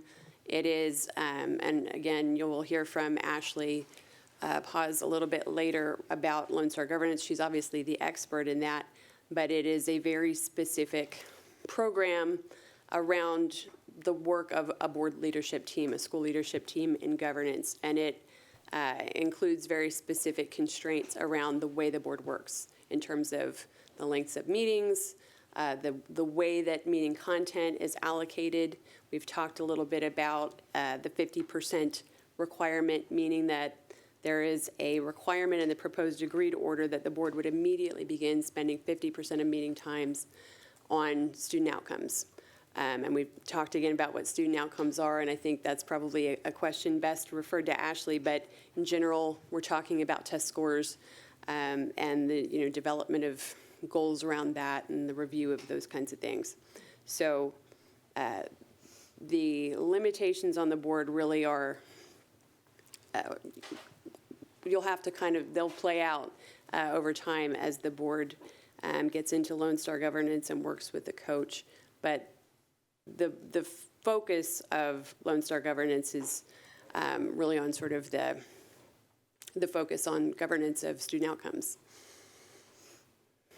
Thank you. Any other questions? Trustee Boswell. I have a follow-up to Trustee Kaufman's question about that, that the Texas Education Code gives the board both duties and powers, and that we have a fiduciary duty we have a $1.8 billion in tax collections in our budget. We have a massive bond. We have a whole lot of real estate. We're one of the biggest landholders in the city. And do you feel like fairly, knowing what you know about Lone Star governance, knowing what you know about our duties and our obligations, that we can work within this and still meet our obligations to our community, uphold our oaths, and do the other work that is required of a board in addition to monitoring student outcomes, which is obviously of immense importance. Sure. But it's not the only thing we are called by the law to do. Right. I will say, I think the term of the proposed agreed order requiring an immediate 50% meeting time limitation is, it's ambitious, right? I don't have any reason to believe that anyone who is involved with Lone Star governance is trying to install a system that won't allow you to meet your legal requirements. I think obviously that it's a school of thought, just like anything else around governance and education and everything else. There are different perspectives on how to do it well and how to do it right. So this is what TEA has developed to say this is how we think school boards ought to operate. And presumably they have every expectation that a board that's going to participate in Lone Star governance is also going to be able to do within the confines of the Lone Star governance program everything else that they are required to do and should do in the service of students and your obligations under the Texas Education Code. So I don't have any reason to believe that it is not possible, but it will represent a significant departure from the way that this board has operated and the way your community might want it to, potentially. Thank you. And I have a second question. The proposed agreed order also mentions use of time during closed session. I think for most of our community, closed session is when near the end of a meeting, we all get up and leave. Everybody goes to bed. And then come back and close the meeting, sometime later. Can you just share the types of things, the types of work that gets done in those closed sessions and how that fits with our duties as trustees? Sure. Closed session is authorized by the Open Meetings Act. It's, the default is that every meeting should be open, but there are certain exceptions to that. And those include things like seeking legal advice, discussing confidential personnel matters, speaking about safety and security audits or the use or implementation of a security device or program. So anything to do with the inspections that are going on around your campuses, things like that go on in closed session. Certain real estate matters are discussed and contract matters are discussed just to protect the district's bargaining power, for example. So those are the kinds of things that go on in closed session as well. If you're hearing grievances, very often those involve confidential personnel information or student information that has to be discussed in closed session. So there are a variety of things that you just have to do in closed session. Thank you. And then I have one final question, which is kind of the legal significance of deliberation and what we can do here as a body that we can't do anything else. And the district brings recommendations to us that we can't talk about those recommendations as a body outside of this venue, and legally how that fits in with our fiduciary role and our role to be good stewards of our resources and district. Sure. The Open Meetings Act also requires that you do your business in board meetings. So there's not really any other outlet for the board that's permissible by law to meet and deliberate and talk about and consider and certainly not act on the business of the school district. This is your opportunity. There really isn't anything else outside of a posted meeting. There are some options under the Open Meetings Act for example, around like an online forum or something like that, but those are pretty limited and pretty narrow. And again, in terms of doing the business of the school board, this is it. It's at meetings or it doesn't happen. So that's basically, that's all you have, right? There are constraints in the law that require you to do certain things, and there are constraints in the law that prevent you from talking about them outside of posted meetings. So this would be a limitation on your ability to do the work of the board in board meetings. I guess that's a way to frame it. Okay. And to what degree is the conversation we have getting questions answered by the administration, the conversation among ourselves before we vote? Often things are on consent. We move through it quickly. We've asked questions ahead of time. And sometimes we have deeper questions, largely about big issues like the budget or, most things we approve. We get information, we see it, we take the recommendation, that's it. But things that we do have conversation about, to what degree is that a legally kind of contemplated part of our process? Well, it's, again, the idea is transparency. It's open government. We call it that for a reason, because the idea is people should be able to see you kind of doing the work of the decision making. And I know that a lot of the work that particularly larger school districts do around the meetings is trying to make them manageable, because there is so much work to do. But fundamentally, that is the principle that is at play, is everything that you really do as a board should be done in the view of the public, right? So the conversations, the deliberation, they're sort of fundamental to that principle. It would be, otherwise just really robotic, mechanical, unhelpful, I guess, if you didn't have deliberation. Thank you. Mm-hmm. Any other questions from trustees? Okay, well, thank you. Actually, I did have one clarification question, sorry. So, again, if we voted to reject this agreement from TEA, I think I heard you say we would most likely have a conservator in place. And what if we chose to appeal? Would there be a conservator in place while we were going through that? That's right. Okay. If you either vote against this proposed agreed order or just don't vote on it timely, there is a likelihood that they will go to installing a conservator, and that will, if the board chooses to appeal that, they will remain, you will have a conservator pending the outcome of that appeal. Okay. And that appeal would be final. There's no appeal, no subsequent appeal that you would be entitled to. Okay. And then also just to be clear, I think I heard you say the moment a conservator starts, it starts the clock for That's that right. 2 years. And at the end of 2 years, the commissioner, does he have to put in a board of managers, or he has the option to? That's correct. It's an Okay. option. It's not a requirement. Okay. And historically in Texas, has that been exercised? It has. Okay. Okay, so, but if we vote for this, we don't get a conservator, we have a bunch of conditions, we lose our vote, we lose the right to appeal. Right. It's a tough choice. It is a tough choice. Yeah. Okay. No question. Thank you. Trustees, any other questions? Okay.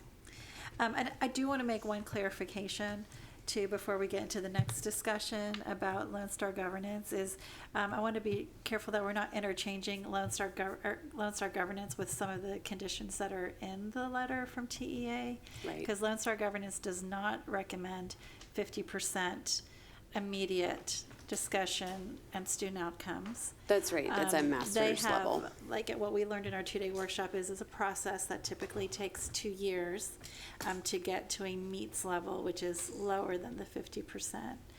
You could go to the 50%, but it's a little lower and it's a little bit, it's a cultural shift and it requires training and coaching and that type of thing. And also Lone Star governance does not include the closed session. Right. And the calculations. Right. That was my reading of the rubric okay. as well. All right. Well, we can hear more about that if there are no more questions. To our next item. Oh, I did want to ask Trustee Gonzalez. I think you're still on Zoom. Did you have any questions? Okay. I guess I'll take that as a no. All right. So thank you all very much. And thank you, Pam. I know you were on Zoom too.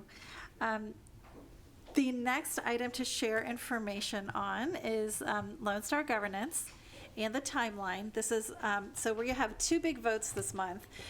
We have many votes this month, but the 2 biggies are on the TEA agreed order is 1 vote, and a separate vote is a contract with the Council of Great City Schools to provide Lone Star governance training and coaching to this board.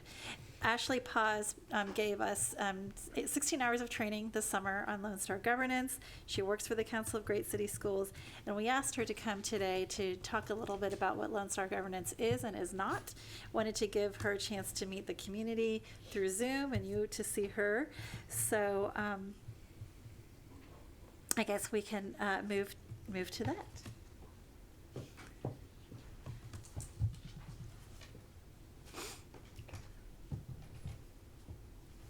Hi, Ashley. Hi, how are you? Great, thank you. The floor is yours. Great. I'm going to share. So I want to share my screen. I want to make sure that I'm doing it properly.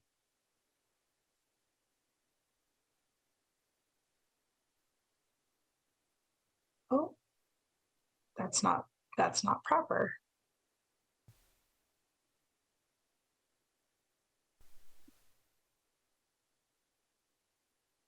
There, does that look correct? Okay, perfect. Hi, it's good to see everyone again.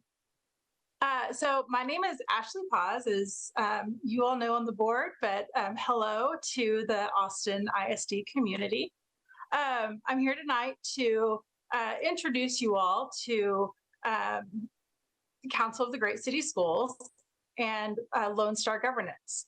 So before I get into Lone Star governance, I'm going to talk a little bit about who Council of the Great City Schools is. So Council of the Great City Schools, we are a national policy research and advocacy organization. We're unique in that we focus exclusively on the needs of large urban public school districts, and we support both superintendents and school boards equally. Our mission is to support our member districts to improve the education conditions for the 7.84 million children educated across the 78 largest urban school districts in our nation. Specifically, we're committed to closing the opportunity gap stemming from generations of inequity and recovering from pandemic-related learning losses. So to support this work, Council of the Great City Schools makes certified school board coaches like myself available to its member districts like Austin.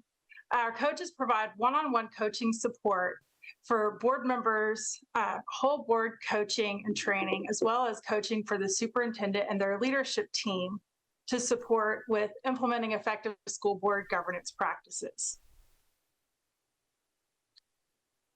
The council has developed a framework to coincide with the coaching, one that takes student outcomes focused approach to school board governance. The intention of this framework is to translate existing research and the collective experience of dozens of Council of Great City School board members and superintendents into a set of tools that boards can use to identify their strengths and weaknesses, as well as to track progress along their journey toward improving student outcomes. And I want to be clear.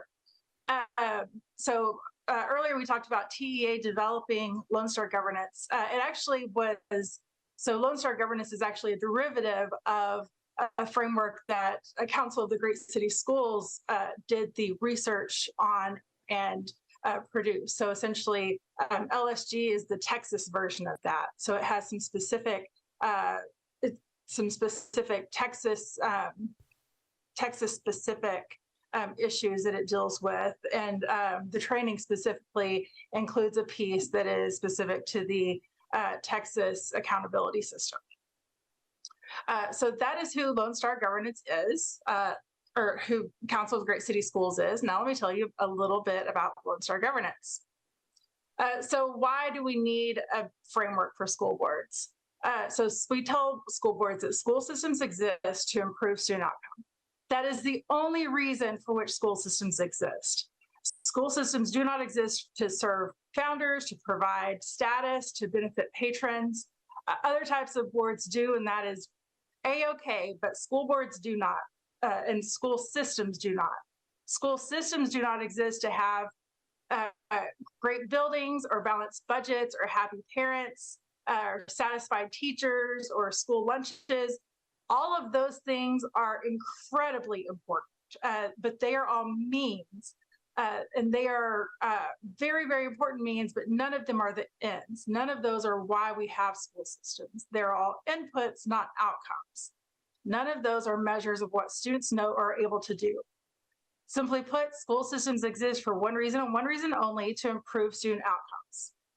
And so we have Lone Star Governance to help boards learn how to do this, to help give them a toolbox so that they can be successful at focusing their work on improving student outcomes. So this is a research-based framework that guides school boards to deepen their focus on student outcomes. And we'll talk a little bit more about what that framework actually entails. But at a high level, it is research-based. And so in the framework, which I'll show you in just a little bit, we actually have a whole list of that research, and it's also publicly available on TEA's website, I believe. But we'll get into that in just a minute. And so how does it work? LSG focuses on key areas of school board behavior change that are presented through the implementation instrument, or a rubric. The most successful school boards are guided through the implementation by a certified coach after attending a 2-day orientation workshop like you all have. And so how do school boards actually initiate the framework? So first, they attend a 2-day workshop with the full governing team. That's the board and the superintendent. Every single board member must attend a 2-day orientation workshop that focuses on 3 levers of adult behavior change. These are mindset, knowledge, and skill. The workshop can be a transformative experience for governing teams, and it's a non-negotiable before the implementation of the work can begin. So every single school board that implements LSG has to start with the workshop. So after you attend the workshop as a board, you have to agree that this is the path you want to take. The board must make a collective agreement that this is the way they want to go. This is the path they want to pursue. Like any decision to change behaviors, the work is far more likely to be successful when the choice is made rather than when it's forced. So after that decision has been made, you adopt an implementation timeline. Attending the 2-day training can be a transformative experience, but it's not enough to actually change behavior in a sustainable way. To effectively implement the work, the board must adopt an implementation timeline that clarifies for everyone involved, the board, the staff, the community, when and how the different stages of work will be implemented. This is also part of the board's commitment. This is where the board says, this is the work that we're willing to do. This is what we're willing to do to change our behaviors so that we can improve student outcomes across our district. And so after the board has made that agreement, they have made a commitment to do the work, they begin receiving implementation support from a certified coach. So across the board, the most successful boards who implement this work do so with the support of a certified governance coach. I'm a nationally certified governance coach, so I'm actually certified through Council of the Great City Schools.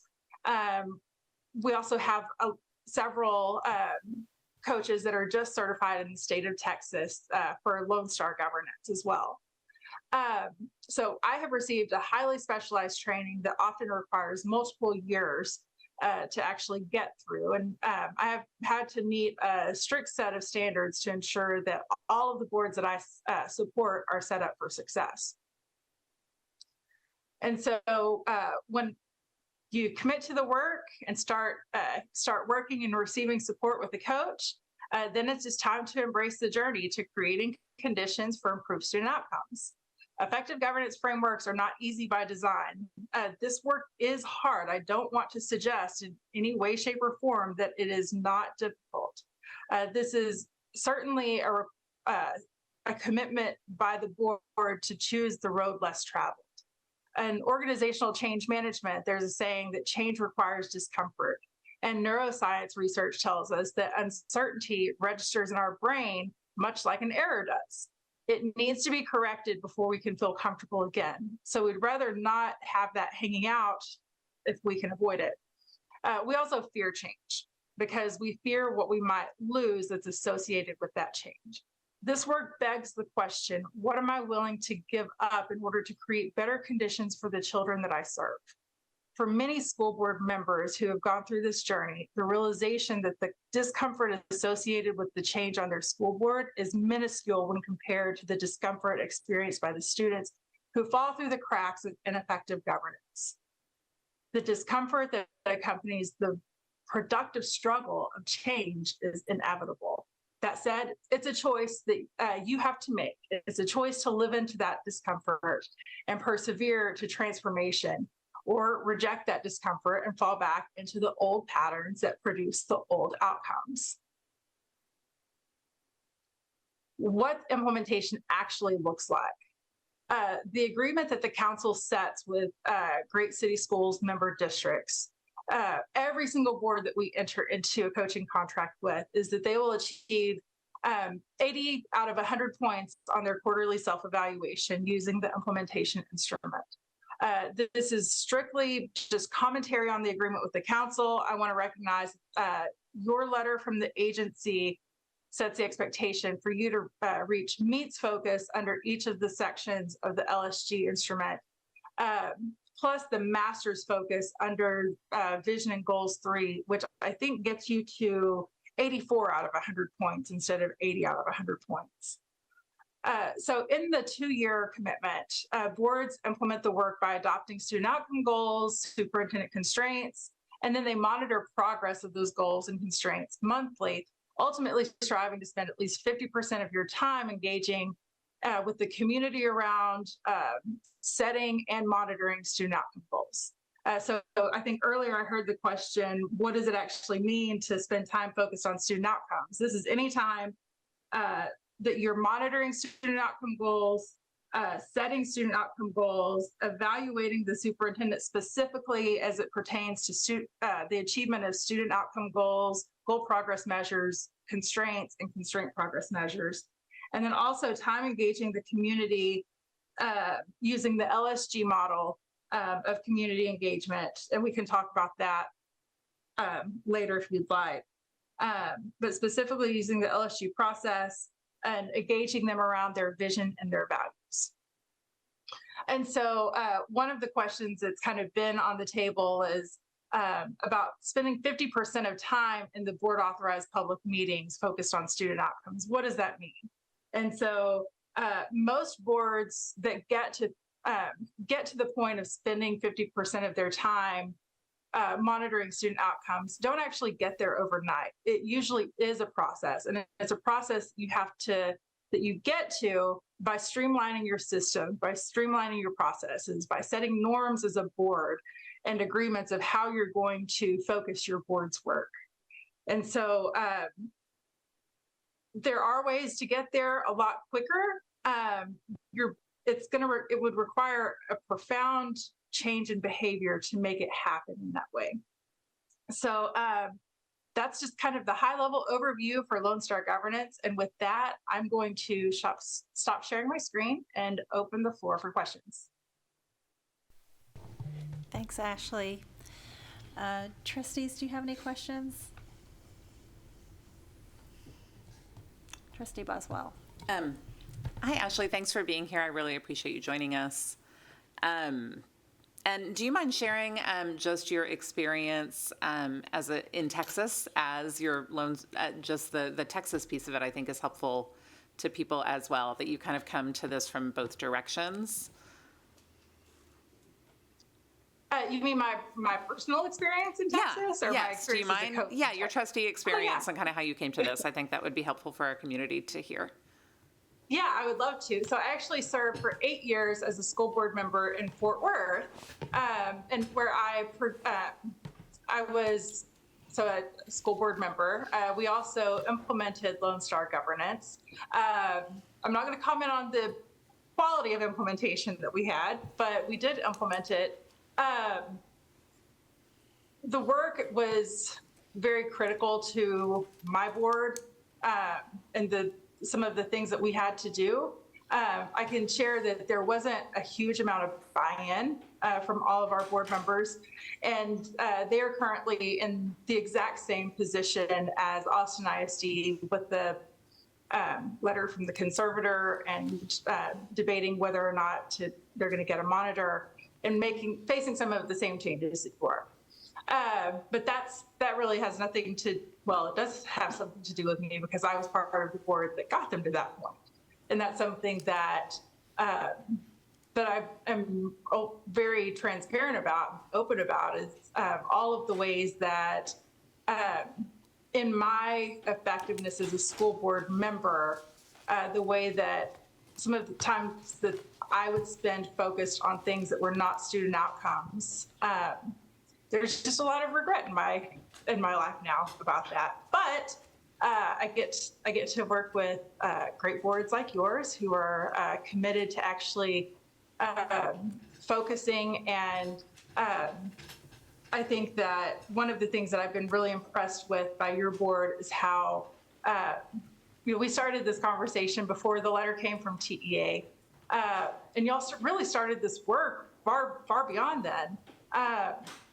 This is something that you've talked about doing even without that. And I think that one of the things that I spoke to was the boards that are the most successful are the ones that do this by choice, not by force. And that's what I really hope for you all, is that we can go into this as a team, and especially on the side of Council of the Great City Schools, we as an organization have a commitment to helping school boards through this process and kind of separating the work from any kind of expectations by states. Thank you for that. I appreciate that. And Ashley, one question that I've gotten a lot from our community is what does student outcomes mean? And I'm hearing from people, well, our budget is about student outcomes, and whether we have full staffing is about student outcomes. That our buildings that we have, our building with the bond that we recently passed, that our community supported so strongly and helped us craft, relates to student outcomes. But student outcomes is a real term of art within this framework, this system. Can you, and I think we may have that page in the time tracking page, maybe something we can pull up, I'm not sure if it is, but if we can you help people understand when you say student outcomes, you mean a very specific defined thing that may not be what people have in their heads? It actually is very, very specific. So student outcomes are anything that a student knows or is able to do. So a budget is not going to be a student outcome. Your facilities are not going to be student outcomes. Those are all means to improving student outcomes. They are definitely things that are important in making improved student outcomes happen, but they themselves are not student outcomes. So examples of student outcomes, so you have the more commonly talked about things like, how students perform on tests and how students, how well they're learning as it pertains to the state standards, the TEKS. But those aren't the only types of student outcomes. There are also other types of student outcomes. So how students are placing in UIL competitions, in theater, and how they're performing in athletics. Your high school football team winning the state championship. That would be a student outcome because it's something that students are doing. So it's any actual demonstration that is completed by students that either it's a demonstration of their knowledge or of their skill. Thank you for that. And I think when we talk about spending a defined amount of our time on student outcomes, does that mean we have that whole universe of student outcomes to choose from meeting to meeting? Or are we constrained as we go through the process on talking about some of those student outcomes and not others? If we talk about those others, they don't count toward that time. Can you help clarify that for our community? Yeah, that's actually a really great question. So the board has to set student outcome goals. That's one of the most critical piece of the LSG framework. Lots of school boards have goals. Actually, most school boards have goals. Not all of them. Not every school board sets goals, but most school boards do set goals. But we actually guide you to adopting very specific student outcome goals. And so it's when we ask, or I say, why do school systems exist? It's to improve student outcomes. And that's kind of the reason, is that if we exist to improve student outcomes, we actually need to be monitoring the thing that we do, the reason that we exist. And so the board should be setting 3 to 5 student outcome goals. And that's actually based on some research done by Stephen Covey, Franklin Covey. And so 3 to 5 student outcome goals. And we actually encourage you to do. So there are a couple of pieces of information that you have to take into account. So one of those things is a comprehensive student needs assessment or a root cause analysis. You actually need to look at the data and understand what is the current reality for students in your district. And what that data will reveal is what the highest leverage student outcomes are that you can focus on.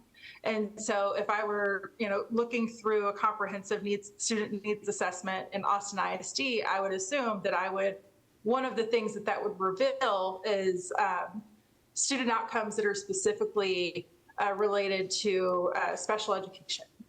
So students who are receiving special education services,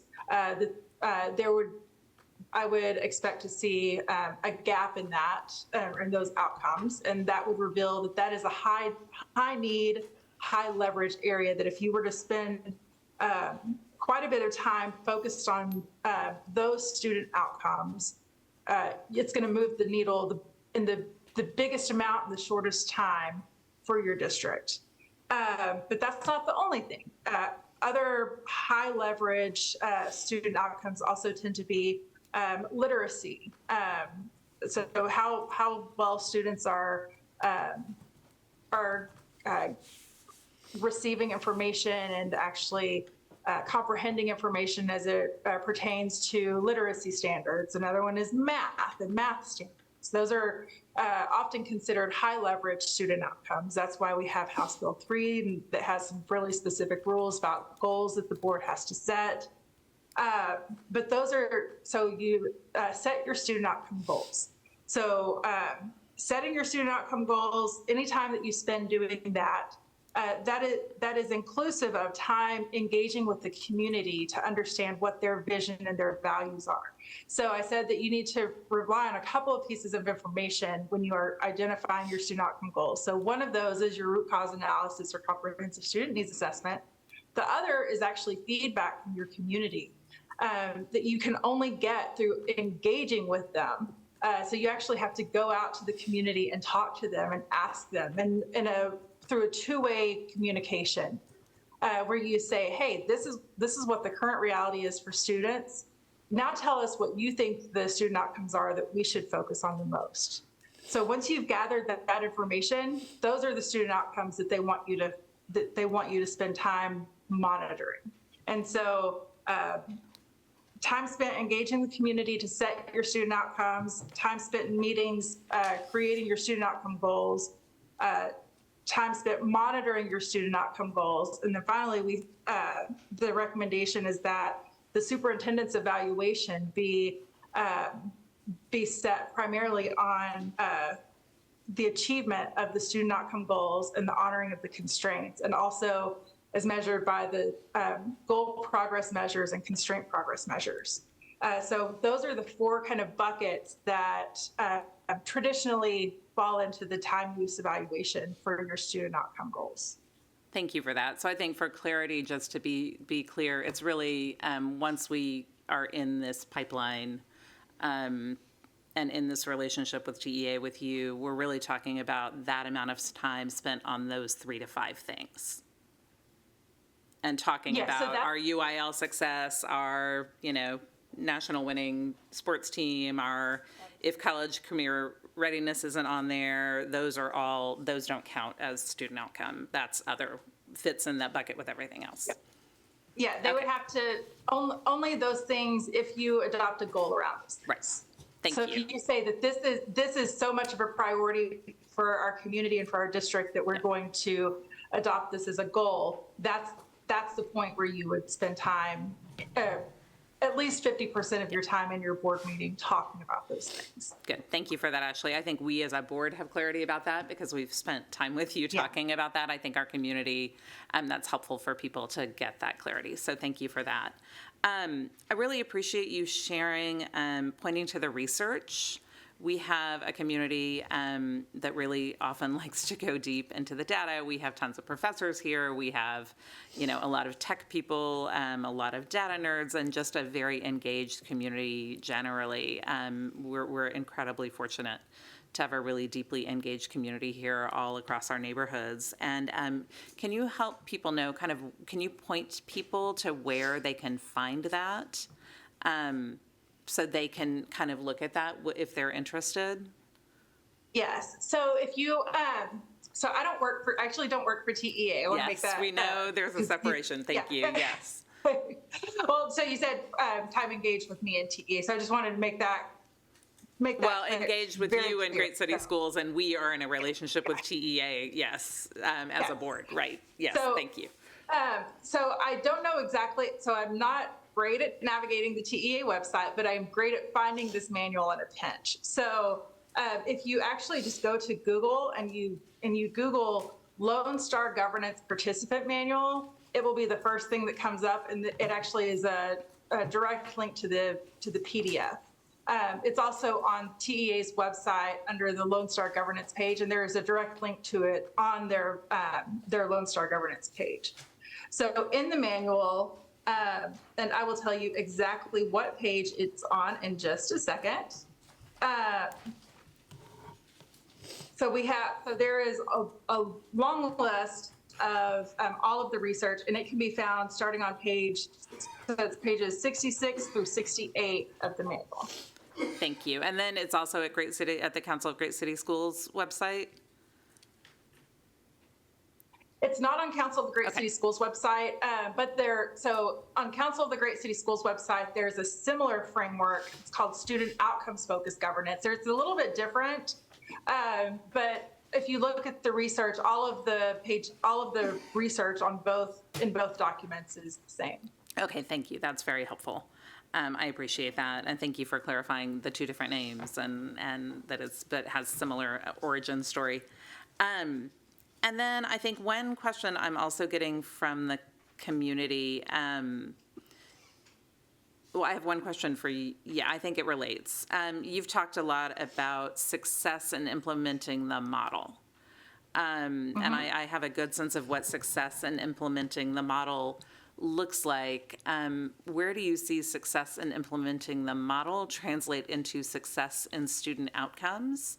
And can you point our community to some districts where this has really transformed things for those student outcomes? That the model is one thing, but what we see for our students is another. Yeah, so the most recent and probably the most profound example of this is actually one of my neighbors here in North Texas at DeSoto ISD. I guess it was 2 years ago, DeSoto was, they were placed with a conservator. And so I don't know enough about their history to know if they had a monitor and then a conservator or if it was just a conservator the whole time. So I'm not going to comment on that. But I know that they were given a conservator in 2020. So they went from, so they actually have a number of different indicators that they were looking at. So, and if you go to the DeSoto ISD webpage, you can actually see their results on, and they have it laid out in a very linear timeline. And so they had finance issues, they had operational issues, they had facility issues, and then most importantly, they had issues with their student outcomes. So they were, I can't remember if they were an F or a D-rated district at the beginning of in the 2019-2020 school year, and then they were issued a conservator. And so through the streamlining of their processes, refocusing, reorienting their board and the way that they spent their time in meetings, and really what it was for that board is they were hyper vigilant about creating a culture that was centered on student outcomes and what is happening for students. What is the reality for students? And their transformation has been incredible. So they have gone from F in almost all of those domains to now being in, financial accountability is, they went from an F to an A. Their facilities management went from an F to an A. All of the different things. They went from, so in their student outcomes, their state accountability, I don't know what it is this year because it hasn't come out yet, but last year they were at a B, and that came up from just 2 years prior. So it was either, I'm pretty sure it went from a D to an F in just 2 years. So they've had substantial transformation, and they actually just ended their relationship with their conservator. They signed off and said they've done everything we've asked. They've checked all of the boxes, and they're rocking and rolling. There's no need for us here anymore. So it is definitely possible to go into the agreement with the conservator or with the agency and get a conservator and come out on the other side whole. I don't know how often that happens. They're the district that I'm the closest to, so they're the one that I know the most about. Okay, thank you for that. I appreciate that. And yeah, I know a lot of people in the state have watched their, shift. And I think we're obviously in a different situation. We're a B-rated district with an incredibly strong financial history with, strong student success in many areas, obviously some gaps and some needs in other, the special education being the obvious one, which is why we're having this conversation today. But we talk a lot here about disaggregated data about our students. We within the past couple of years have created a culture where we're talking very openly and often and consistently about that. Our facilities are run well, our procurement is run well. We're in a different situation from DeSoto. And the belief is that this works everywhere, big district, small district, healthy district, unhealthy district, that it works. Is what you're... Is that a question? Yes. That's yes, the belief. absolutely. That's the promise of the system. and honestly, I think that even in a situation like yours, so I don't have a crystal ball, so I can't tell the future, but I would expect that because you do have a fairly healthy board and you do have a very healthy district in almost all of the other domains, it's only when you get into that disaggregated data, I have the belief that the climb for your district is going to be it's going to be a lot shorter than it has been for some other districts that have been implementing this work. It's really, and I don't know enough about the internal operations of your district because we haven't been together that long. But my assumption is that you would be able to come through this fairly easy if there is the commitment from the leadership to move forward. I think that, well, I'm getting into speculation and pretending I have the crystal ball, Fair. so I'm not Totally going to do that. But I think that I think that for a district like Austin, you're set up for success. It's just a couple of small little tweaks for you guys.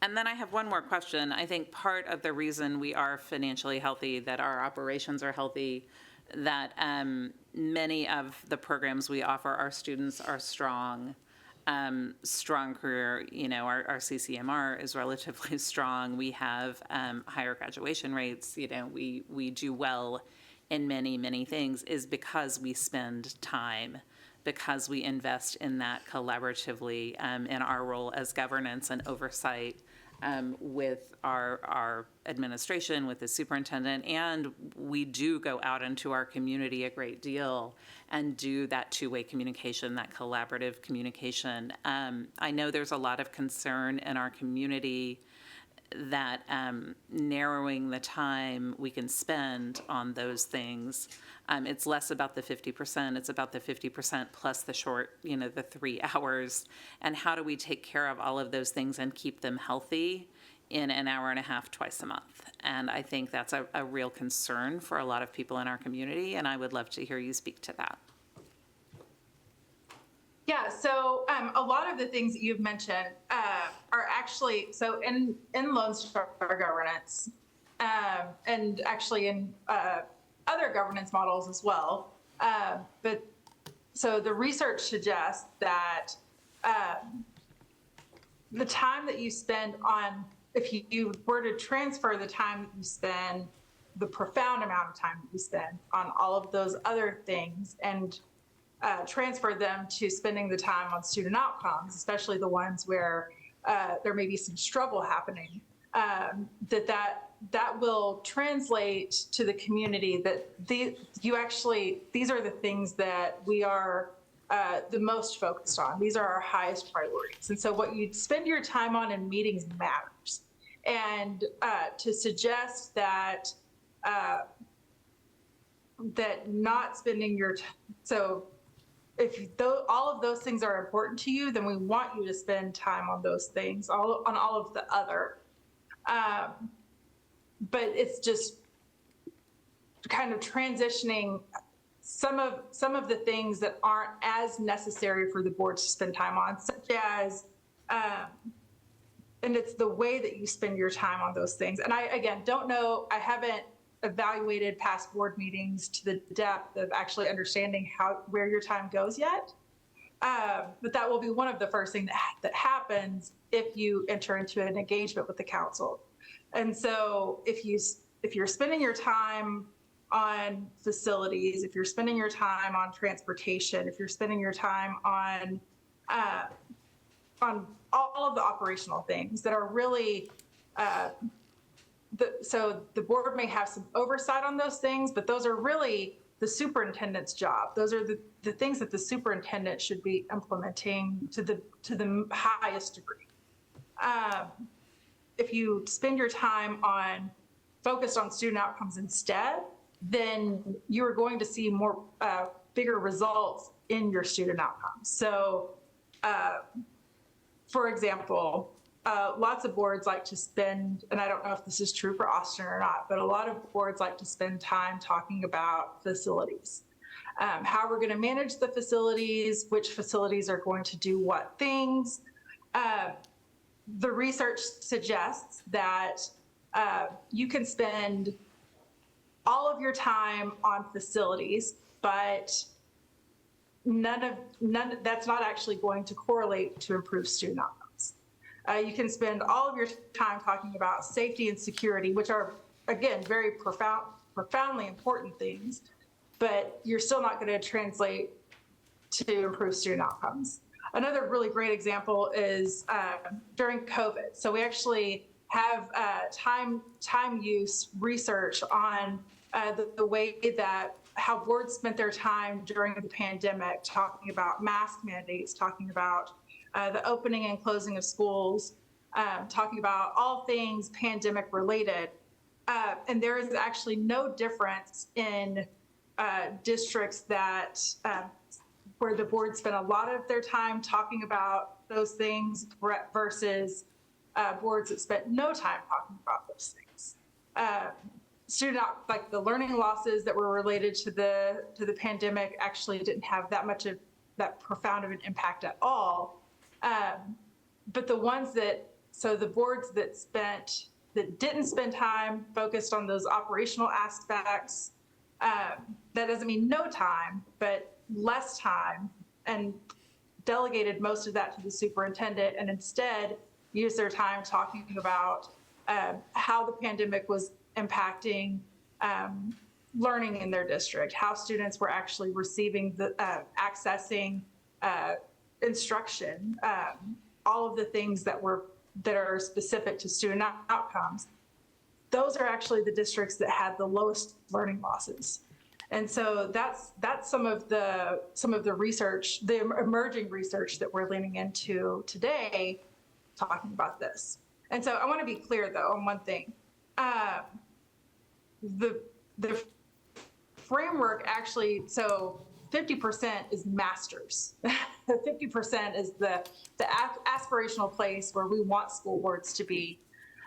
Most school boards hover between 25 and 50%.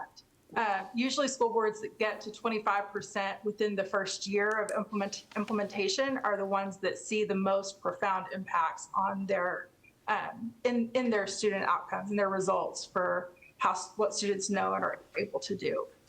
50% is usually a place where boards can get to. It's not a place where a lot of boards maintain for a long period of time.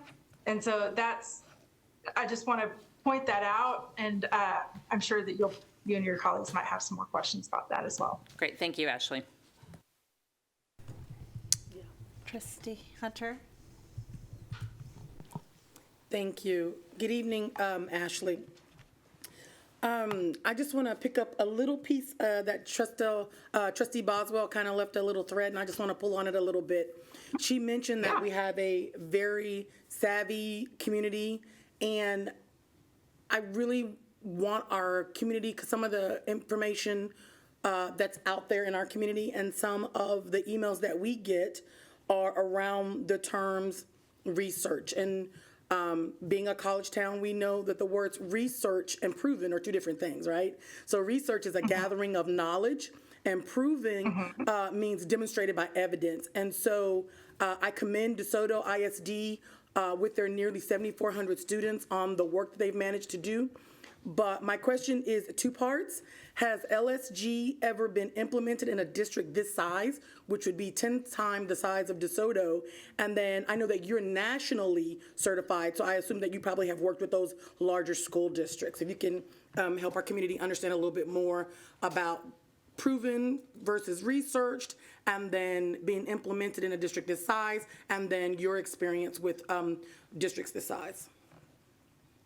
Yeah, no, that's actually a great question. So as you mentioned, I actually do most of my work nationally. So I actually specialize with large urban districts, and that's because I'm with the Council of Great City Schools. That's what we do.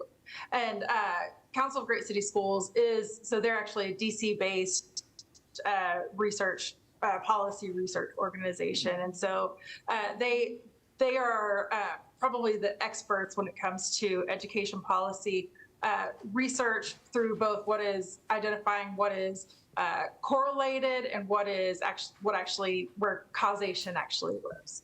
And so I will speak to the big districts. So in the state of Texas, we've got the big seven: San Antonio, El Paso, Austin, Houston, Dallas, Fort Worth, and Arlington, my next door neighbor. So in those big seven, I will say that none of those districts have really implemented LSG to fidelity. Actually, all of them have taken bits and pieces of the framework, but it's usually, adopting goals. They're not always adopting completely student outcome goals. Not always adopting constraints necessarily by the book. And so a lot of the implementation has been kind of, it's just been kind of spotty. And so I can't speak to the effectiveness of the big districts in Texas, but I can speak to some success stories nationally. And so it won't be specifically LSG, but aligned frameworks. So a couple of the districts that are kind of our exemplars would be Des Moines, Iowa is a big one. Anchorage, Alaska, who actually has a brand new superintendent from Texas. Albuquerque, New Mexico is one of our standouts today, who has just started their progress monitoring, but they've already started to show profound cultural impacts with their implementation of the work, and actually a really interesting response from the community as well. And they're probably the most similar to, as far as district size, they're just a little bit bigger than Austin ISD. Charlotte, North Carolina is another one that has been doing this work for a while and has started to see some profound impacts as well. Okay, and then I guess my last piece on that is I would be interested to know, I'm glad that we have some experience with those larger schools, and then I've never been to Des Moines, Iowa. I don't know how many students there are emerging bilingual or how many African American students are there, but those are some, and how many students with special education services. But I think those are the areas that a lot of big urban school districts sort of are challenged by. And so as we move forward, I'd really like to know the research on, I guess, the one piece of like, why aren't larger districts implementing it? I mean, good is good, right? Spinach is good no matter who eats it. It might not taste good, but it's good for you, right? So is it a case of we just don't want to do that because it doesn't taste good, or it doesn't fit with what we need? So I think that's a piece I'm wondering about. And I guess another wondering is that we want things to, there's a mold, right? But sometimes that mold may have to shift. Not that the mold is bad, but maybe it just doesn't fit exactly what we need. And I hope that as we partner and move forward, that there, as our last group I just talked to, it's great if you can drive the nail, but it does no good if you split the plank. So that as we move forward with Lone Star governance, that there's some room to shape a different pattern, or maybe not a different pattern, but a pattern that fits and can be both successful. Thank you. Yeah, actually, can I respond? Can I respond to that? Because it's, they actually have a really important piece around that. So one of the things that's a really important distinction about this work is that this is a framework. This is not a model. So if you think of a model like a model car, it comes in a package and it has all of the pieces, and you put it together exactly how it looks on the box. This is not that. This is not that. This is actually designed to be specific. So it's the implementation of this work looks different in every single district where it is being implemented. And so one of the things that we strive for is to actually make this fit your needs, make this fit the needs of your community. And that's why, through the implementation, as your coach, I will never tell you this is what you have to do. This is what here's the way. I will never say these are what your goals have to be. I will never say these are what your constraints have to be. I will never say this is these are all the questions that you should be asking. I can provide you a roadmap for how to get there, but you have to shape your own journey. And that's a really important distinction about this work, as opposed to some other governance models that are one size fits all, where they come with like some baked in goals, baked in constraints, or similar variations of those. We really strive to really encourage boards to make this their own, not just allow you to, but kind of force you to an extent. And then, and really calibrating for the people in your district, for the students and the communities in your district that are farthest from privilege. And so you'd be surprised if you look at the demographics in Des Moines, Iowa, because I was too. But that is one of the critical pieces of this work, is that it is calibrated or at least the coaching piece of the work is calibrated for those who are the farthest from privilege. Thank you. Any other trustees have questions, comments? Trustee Foster. So is making this choice, is it a big decision? Are you asking me? Mm-hmm. Yeah, it's a huge decision because it's a decision to, like I said in my presentation, if you choose this path, you are deliberately choosing the path less traveled. This is not the easy way. I like how Trustee Foster phrased it. This is you're choosing to eat spinach instead of birthday cake. This is not going to be the most comfortable process. It's not going to be the easiest thing to do, and it is an active choice to go about this work and choose to do the uncomfortable thing. So it's important for us to consider it carefully. Yeah, absolutely. Does this discussion count towards student outcomes?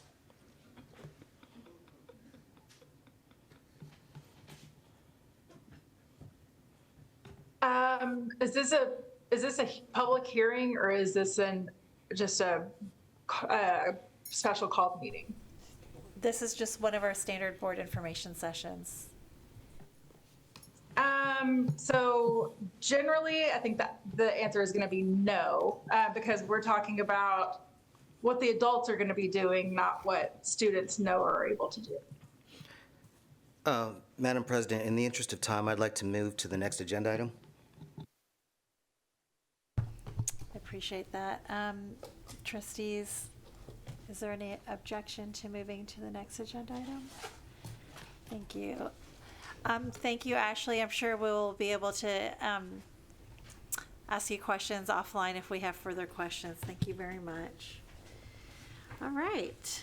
Our next item is part of our commitment to discuss student achievement and outcomes. And this will count towards our minutes, I believe, on student outcomes. So next we have a presentation on the 22-23 district scorecard outcomes. So Mr. Segura, would you please introduce the next item? Absolutely, I'd love to. I'd like to ask Dr. Reach, Chief of Governmental Relations and Board Services, and Ms. Patty Rodriguez, our new Deputy Superintendent, to come up and share the presentation and answer any questions that you may have.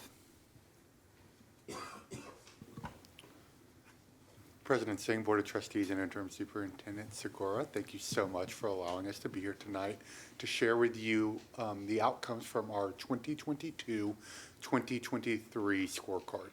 So these are the results from last year's scorecard.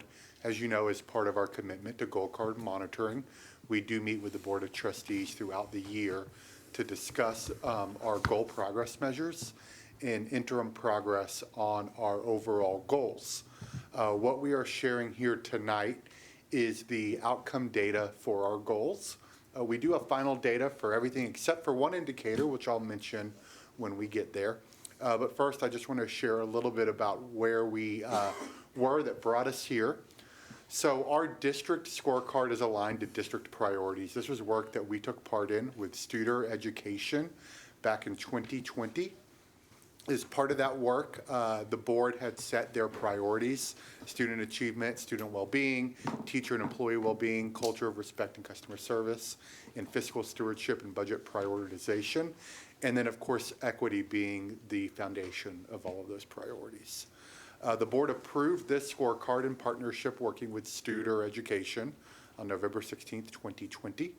The scorecard was then amended in December 16th, 2021, and that was probably the big change that happened. That's where we looked at changing a lot of our goals from the overall all students will type of goal to students where we saw the greatest needs.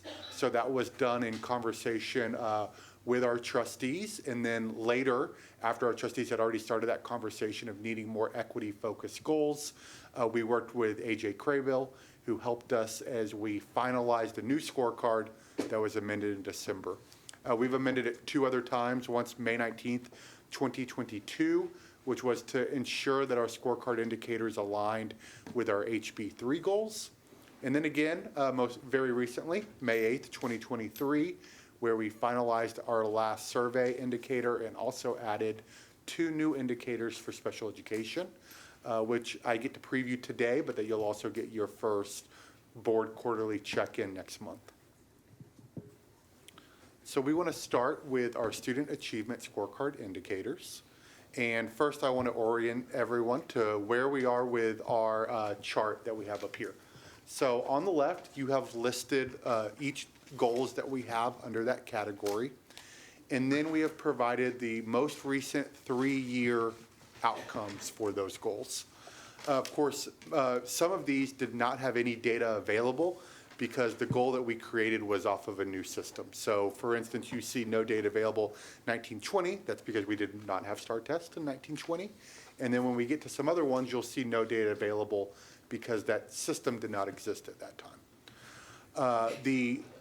The 4th column that you see is the goal for 2022-2023, and then the last column that we have is the actual. This is goal 1 through 5. What we just discussed through this last presentation was about student outcome goals, and these are our 5 student outcome goals. Goal 2 and 3 and goal 5 are also part of our HB3 goals, and we'll touch on some of that on our next slide. But what we want to share here is the actual data for these. So as you can see, based off of the data on here, we did not meet our intended goals for the 2022-2023 school year. While in some situations, such as goal 1, we did see an increase from last year, it was not a significant enough increase to meet our goal.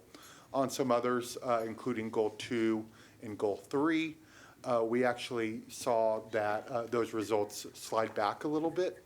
And this is, of course, based off of last year's STAR results, which was not the exact same STAR test, which we've discussed previously, but this is fair of a comparison as we can make.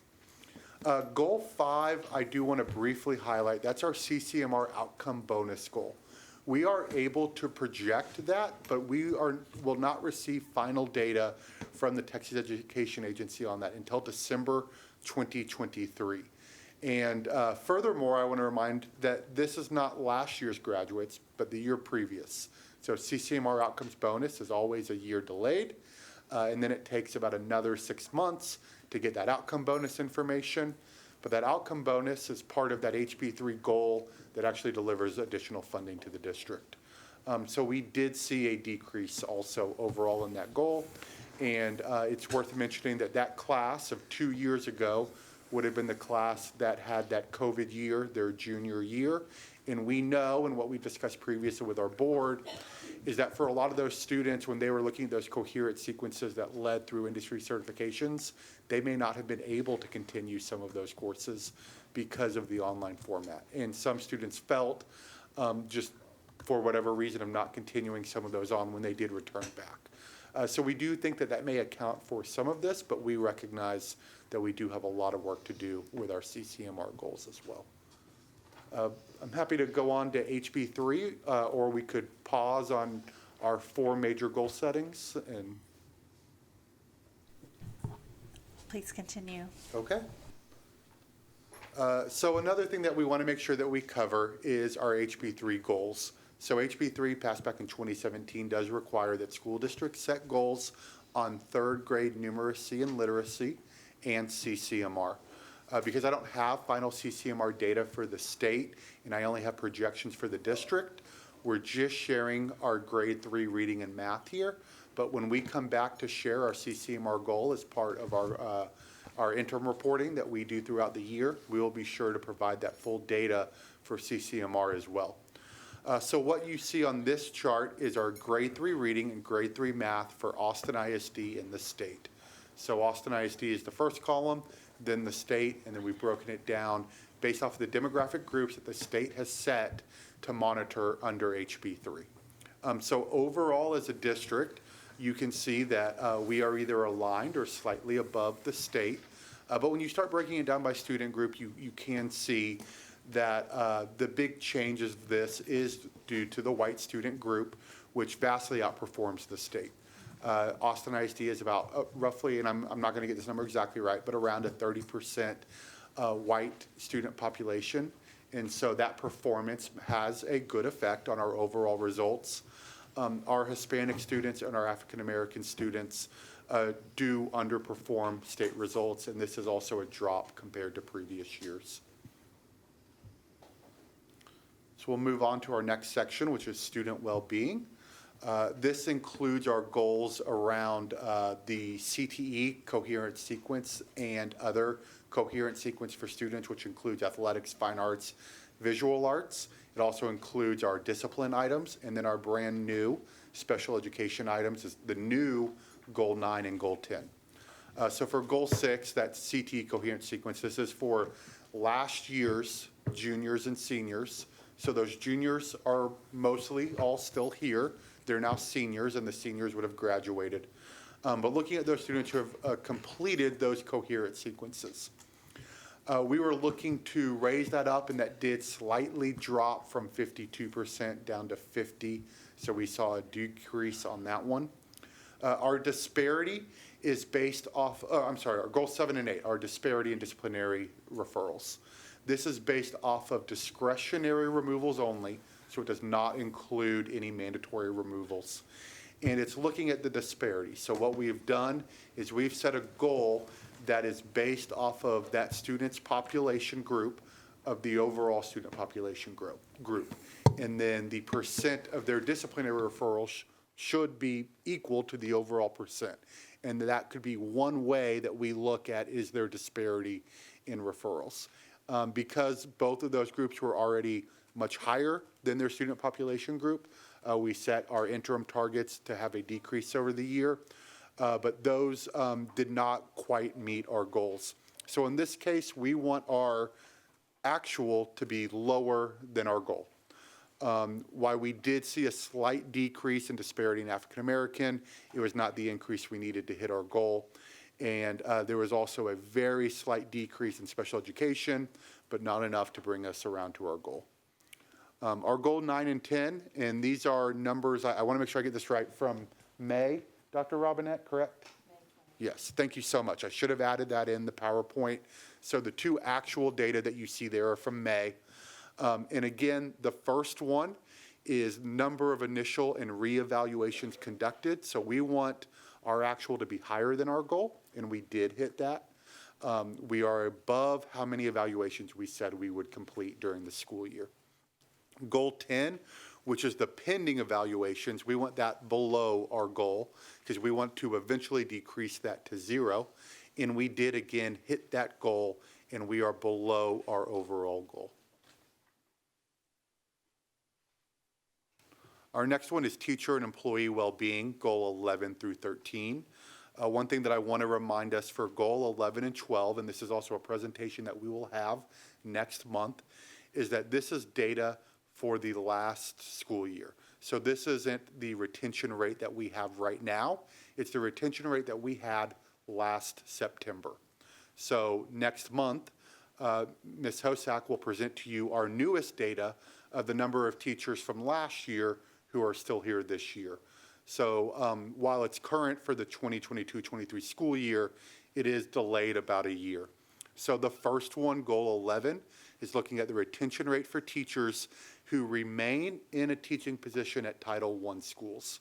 And so as the board remembers, we had a conversation around this on how do we best measure teachers who stay at Title I schools and get those years of service at a Title I school. And so we agreed that if a teacher went to a non-Title I school or moved up to as an administrator or moved to central office, that would count against this goal. So to be clear, it's teachers who are teaching at a Title I school and are now still teaching at a Title I school. It could have been another Title I school, but it had to have been a Title I school. Goal 12 is for all other staff who are still at Austin ISD who are not teachers. So they could have been anywhere. It could have been a teacher or a assistant principal who then moved to central office. It could have been someone who moved from central office to a campus. As long as they are still in Austin ISD, they were included in that, except for our teachers. While we had good results the past previous years, we did see a decrease at the start of last school year. I don't want to ruin anything for Ms. Hosak's presentation, but we do know that we've seen strong increases moving into this year already and vastly different data than what you see presented here tonight. Goal 13 is a percent of staff survey participation. This is just the percent of all the staff who took our panorama survey. We did see a decrease on that as well, and we discussed this when we shared some of the panorama results on some of the things we learned, such as survey fatigue, that we know played a role with some of our Title I teachers, and that we could actually see that our Title I teachers responded at a slightly lower rate overall for the panorama survey. So we have work to do to ensure that our staff participation increases. The other thing that I'll mention for our surveys is that this year, we will move not just doing campus staff surveys, but we'll also do central staff surveys for this school year. Our next set is our culture of respect and customer service. This is the outcomes on our survey results, looking at satisfaction measured by the climate survey section. So we look at the same section for all three of our surveys. We did see a good increase for our staff satisfaction. We did not meet the goal the year previous, but we saw so much increase that we did end up meeting the goal for this year, despite not meeting it for the year previous. So that was something that we were really excited about. But we did see a decrease in our student satisfaction and our family satisfaction. As you can see, our family satisfaction, we had met the goal the year previous, but that one actually did decrease. So we were short of the goal. Likewise, while we did not meet our student satisfaction the year previous, we were close. That also had a slight decrease, not as large as the other one. And so moving in the opposite direction and understanding that there's work to be done with working with our campuses, working with our principals on satisfaction survey results and campus climate, and how we can help support that for our students and our families while also still supporting that for our staff. Our last ones, to give Mr. Ramos and his team a big round of applause. He did hit all of the goals under his section. And this first rating is not final, correct? Yeah, so the first rating is not final, but they did provide preliminary results for first. We did increase from that 90 back to a 94, and that was mostly due to our debt, correct? That's right, the recapture payment going early. So that was great.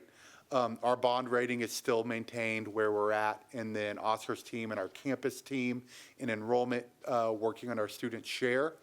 While we did see a very slight decrease in our student share, it was not much, and we still stayed above our goal of 81%. So that was great, and we hit that goal as well.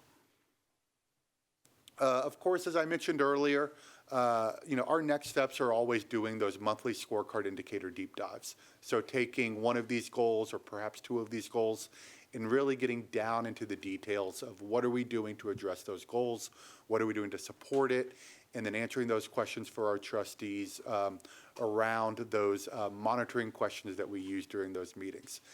Typically, this is also the time where we would ask, are these still the right goals for the district? And are these the right indicators and the right goals? Excuse me. Are these the right indicators and are these the right goals for those indicators? We recognize that this board has already started the discussion of wanting to revisit the scorecard and perhaps even develop a brand new scorecard, but there's been that commitment to readdressing this scorecard. So while we welcome that feedback now, we know that the board is also scheduled to really get deeply into what could a new scorecard potentially look like, aligned with our community values and aligned with what outcomes we want to see. So we will pause there and happy to take any questions. Thank you. Thank you. All right, trustees, any questions about the scorecard?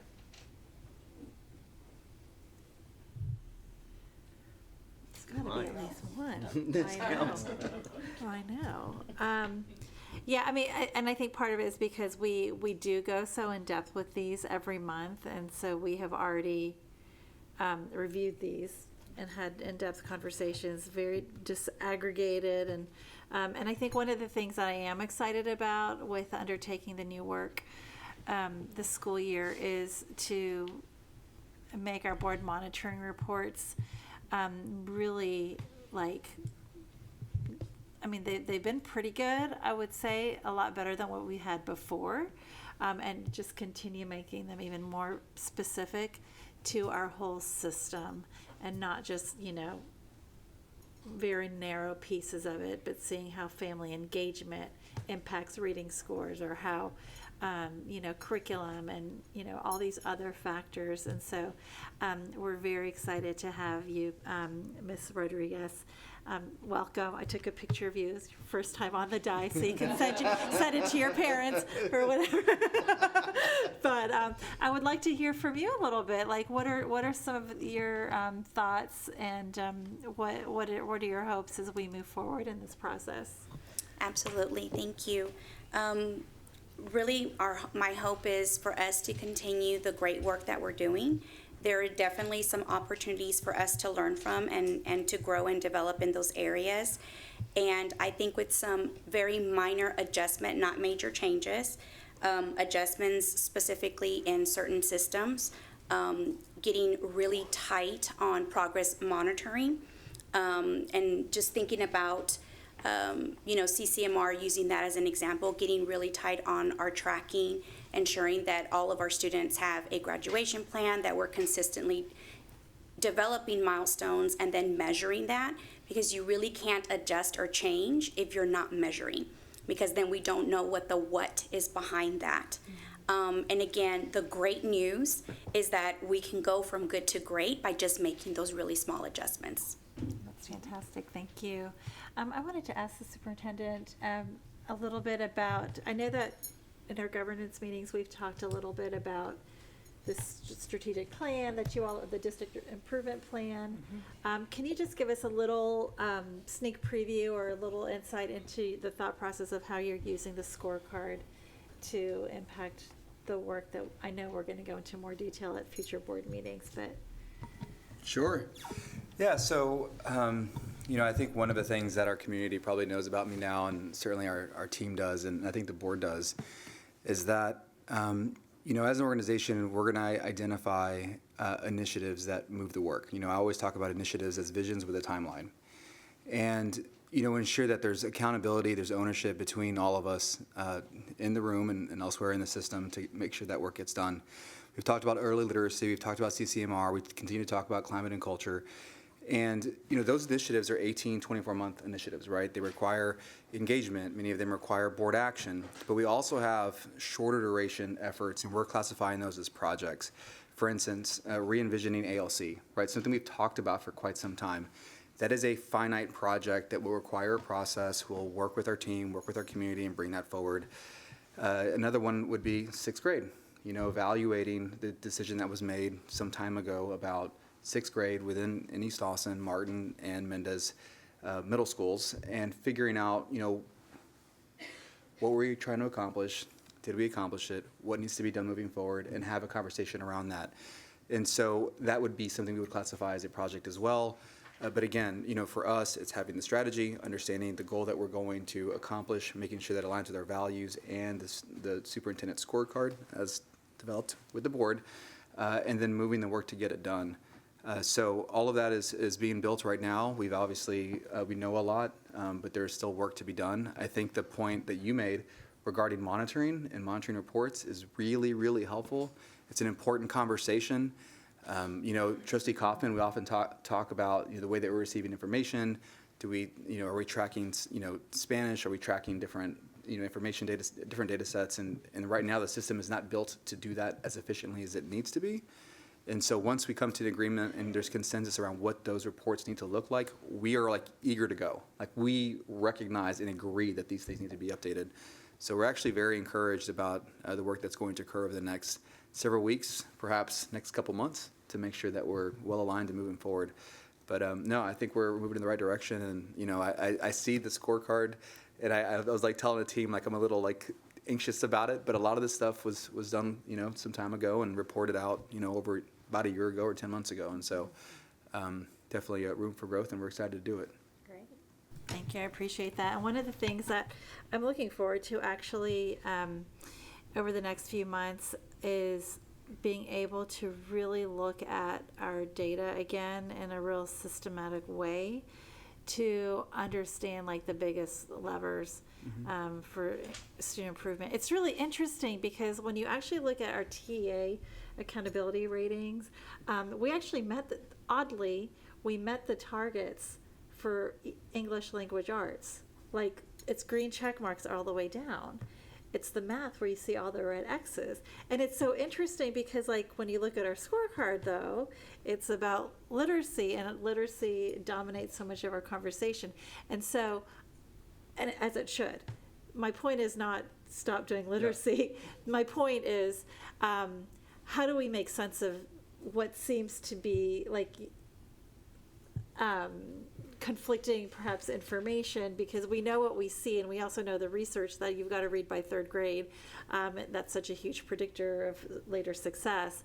But then do we also need to bring math up to a really high level too, because that's where we're getting the red X's on TEA. So those are the deep conversations that I actually am really excited about for us to have as a board. And I think that is part of the path forward with what we're probably going to be having to do anyway. And I'm, making the most of it, I guess, the best out of it, because there are some things that we really do, can do in a way that's more focused and really a more scientific approach, I think, in looking at the data, and then connecting that to staffing, for example, to implementation fidelity of professional development, of the availability of bilingual teachers, and the implementation of our, dual language model, and all these other things. And I'm actually super excited about that. Yeah, President Singh, I totally agree. And one of the things I tell the team, and we've been talking about for quite some time, is if we were to reevaluate the growth progress measures that we're using to track the probability of success within these scorecards, these goals, would we pick the same ones? Would the percent allocation per year be what it is now? And I think for us, we just need to agree and really understand the methodology before we put something out there. I can tell you that there are conversations that I've had with the team where we struggle to understand kind of how that correlation was identified, and it's difficult because it's not necessarily always a good indicator of where we'll end up. And so we're eager to take that on. I think it's timely, that's for sure. Yeah. Great. All right. Yes, Trustee Boswell. I want to say thank you just for bringing this all in one place. And I do have a couple of questions. And do want to commend the financial team. Thank you for the work you've done and support. I think when you're taking care of our finances, that gives everyone an opportunity to take care of our students. And we've seen the impact of that this year in having full staffing and having those highly qualified teachers who can do this super important work. So thank you for that. And I also want to say welcome, Ms. Rodriguez. Really glad you're here. And I think what I'm starting to hear in these conversations are some answers to our data prayers that we've been saying from the dais for a long time. You know, how can you go deeper? How can you look with more nuance? How can we examine this with rigor, not just the systems overall, but at this campus, this is happening, or even in this classroom. And we're starting to, I know you're looking on all those levels so that we can find the answers that start to really change the patterns. So I would love to have a sense of, when you look overall and at so many things that we missed, kind of what your theory is of what was going on there, and how things we have already put into place are setting our students up to succeed in a different way this year. So one of the things that I will address that I think is one of our biggest opportunities is to really ensure and make sure that the rigor of the standards is being seen in our Tier 1 instruction. That is key right there. Because if we just start from there, we think about the different layers and steps that we have to take in order to ensure that that happens. So we have to have very well supported teachers, and in order to do that, we have to make sure that the professional development that they're attending is they're actually getting the practice. It's not just a theory, but they're getting the practice and the tools that they will be able to implement during that Tier 1 instruction. So those teacher moves are super important, and they're not easy. Yeah. It's not easy because in the moment, you can definitely have the curriculum and you can have a menu of options, but it's the teacher that's making those decisions in the moments. So just to get into the weeds of it just a little bit, when you think about scaffolding, and teachers are asking 100 questions every day, right, within a lesson, we have to support our teachers to make sure that as they are scaffolding and asking questions, or whether they're scaffolding and supporting like with activities, that it's still at the same level of rigor of where our standards are at.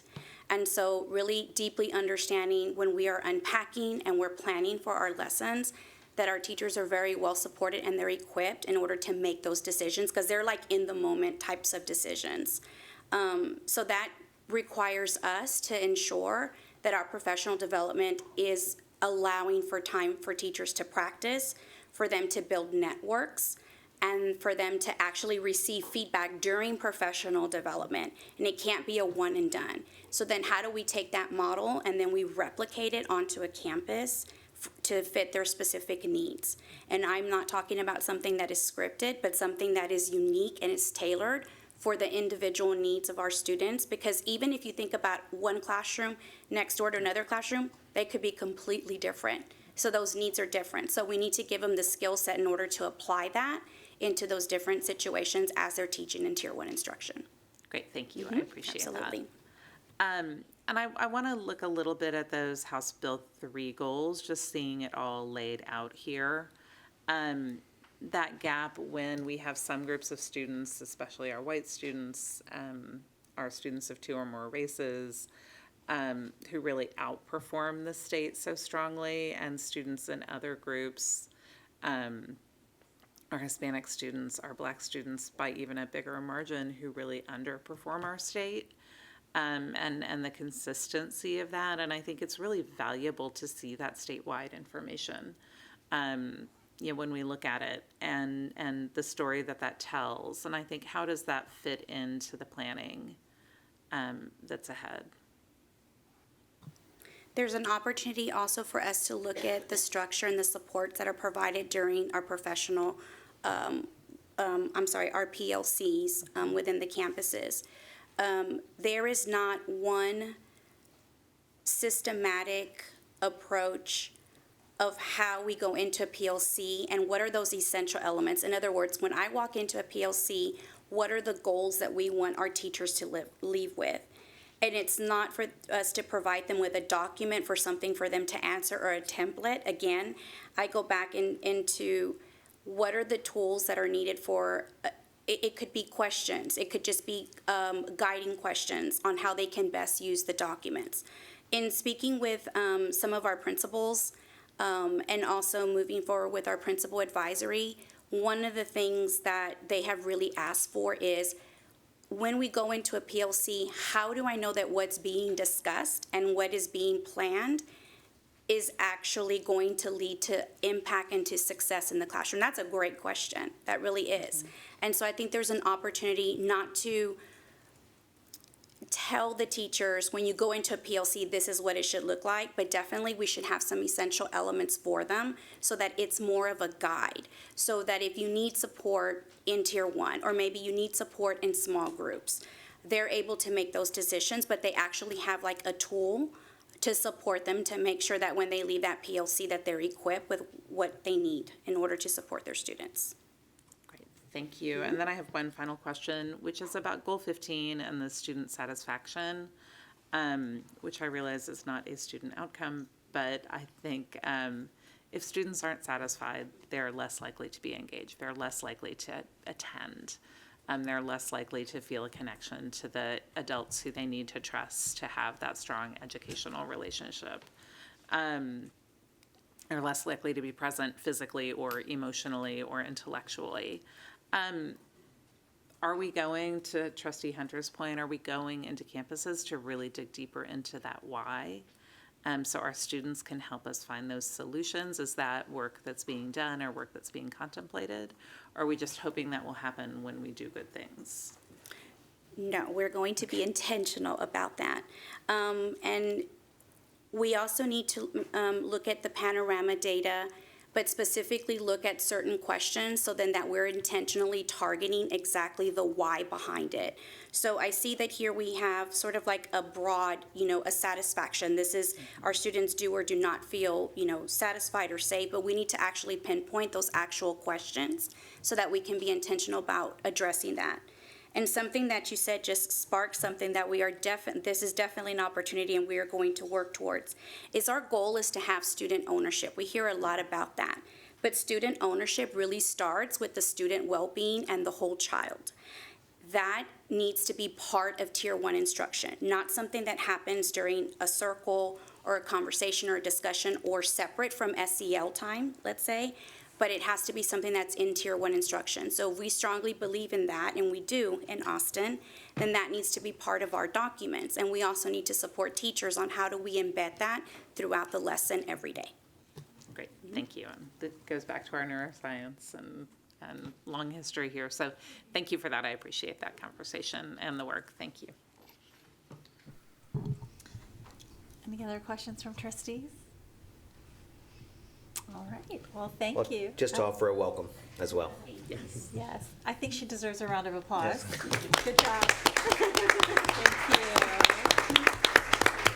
you. Should we also introduce our new? Kenneth Walker? Yes. Yes, Yeah. our new livable. Is it the time in the meeting? Sure. I mean, well, I don't know. Is it? I'm just like, we're welcoming. I know. Can I take a personal privilege and ask you to introduce our new general counsel as well? Absolutely. Board of Trustees, community, I'd like to formally welcome Kenneth Walker, our new general counsel. He's been with us since Monday. So he's here. He comes from Memphis, Shelby County. We served as general counsel for several years. We're very excited to have him. He's hit the ground running. He's engaging. He's very open to having collaborative conversations, and we're very excited to have you. So thank you for being here. I told him, this is a different experience. We actually were texting just now, like, how is this different than what you've seen before? And so I'm sure I'll learn from him, and we'll all learn from him, and certainly we're excited to have you. So thank you, Mr. Walker, for being here, and we're excited to have you. Thank you. All right. Thank you very much. Okay, so this ends the Yes, this ends the section on the information reports from the administration. So at this time, we will now move into the preview of the upcoming regular board agendas. This will allow the public and trustees the opportunity to review the agenda items that will be considered for a vote at the next regular board meeting. AISD staff is available to answer any questions for tonight's preview. So we will begin tonight with item 9, which is the agenda preview for upcoming academics and curriculum items. Trustees, are there any questions on these items? Awesome. Okay, the next section is 10, board administration. Trustees, are there any questions on these agenda items? Okay. Yes. Only question is, if there are any changes to the terms of the proposed order, how will that appear? How will that appear to us, to the public? Because I know there's ongoing conversations or. Yeah. Would our legal counsel please address that? Sure. If there are any changes, I think currently we're scheduled to vote on this on the 21st of the month. That, we have technically until the 29th of the month, so there's plenty of space to schedule a meeting to approve or to consider any changes, and they will be uploaded into board docs just like anything else. They would be subject to public review. Great. Thank you. All right, next we have section 11, which is business and finance. So trustees, are there any questions on these items? Yes, Secretary Boswell. I have a question about 11.6. This has been in the news in some other communities. Thank you. In some other communities who have just chosen not to approve this. And I'm getting a lot of texts and emails and calls from people who said, these other districts have just decided not to pay recapture. Can you please share a little bit of information about what that means and what happens if we were to vote against this? So there are currently 2 districts in the state that have voted not to pay this year's recapture payment, which occurs at the end of the year in August. And so that is Spring Branch ISD and Keller ISD. So if we as a district choose not to pay a recapture payment, there are certain criteria that TA could move forward with. One of those would be to withhold state funding. Another option they have is to detach property from the district and give it to neighboring districts. And then the final piece would be to prevent the district from adopting our tax rate. Thank you very much. All right. Any other questions on this section? Okay. Next we have section 12, which is facilities. So trustees, any questions on this? All right. Next we have 13, human resources. Trustees, any questions on these items? Okay. Next we have section 14, which is policy. Any questions on these items? All right. Thanks. The next section is 15, other. Any questions on these items? Okay, thank you. So this will end our regular agenda preview. We will now recess the open meeting at 9:45 p.m. and move to executive session pursuant to Texas Government Code sections 551.074, 551.072, 551.073, 551.087, 551.076, 551.0821, and 551.071. When we are finished with the executive session, we will briefly return to the open session to formally adjourn the meeting. The adjournment will be recorded and be included in all replays for tonight's meeting. Thank you for joining us and have a good evening. Okay, now you can talk. Thank you. Students, the bell does not dismiss you. Please wait to be dismissed by your instructor. We will now reconvene the open meeting at 12:06 a.m.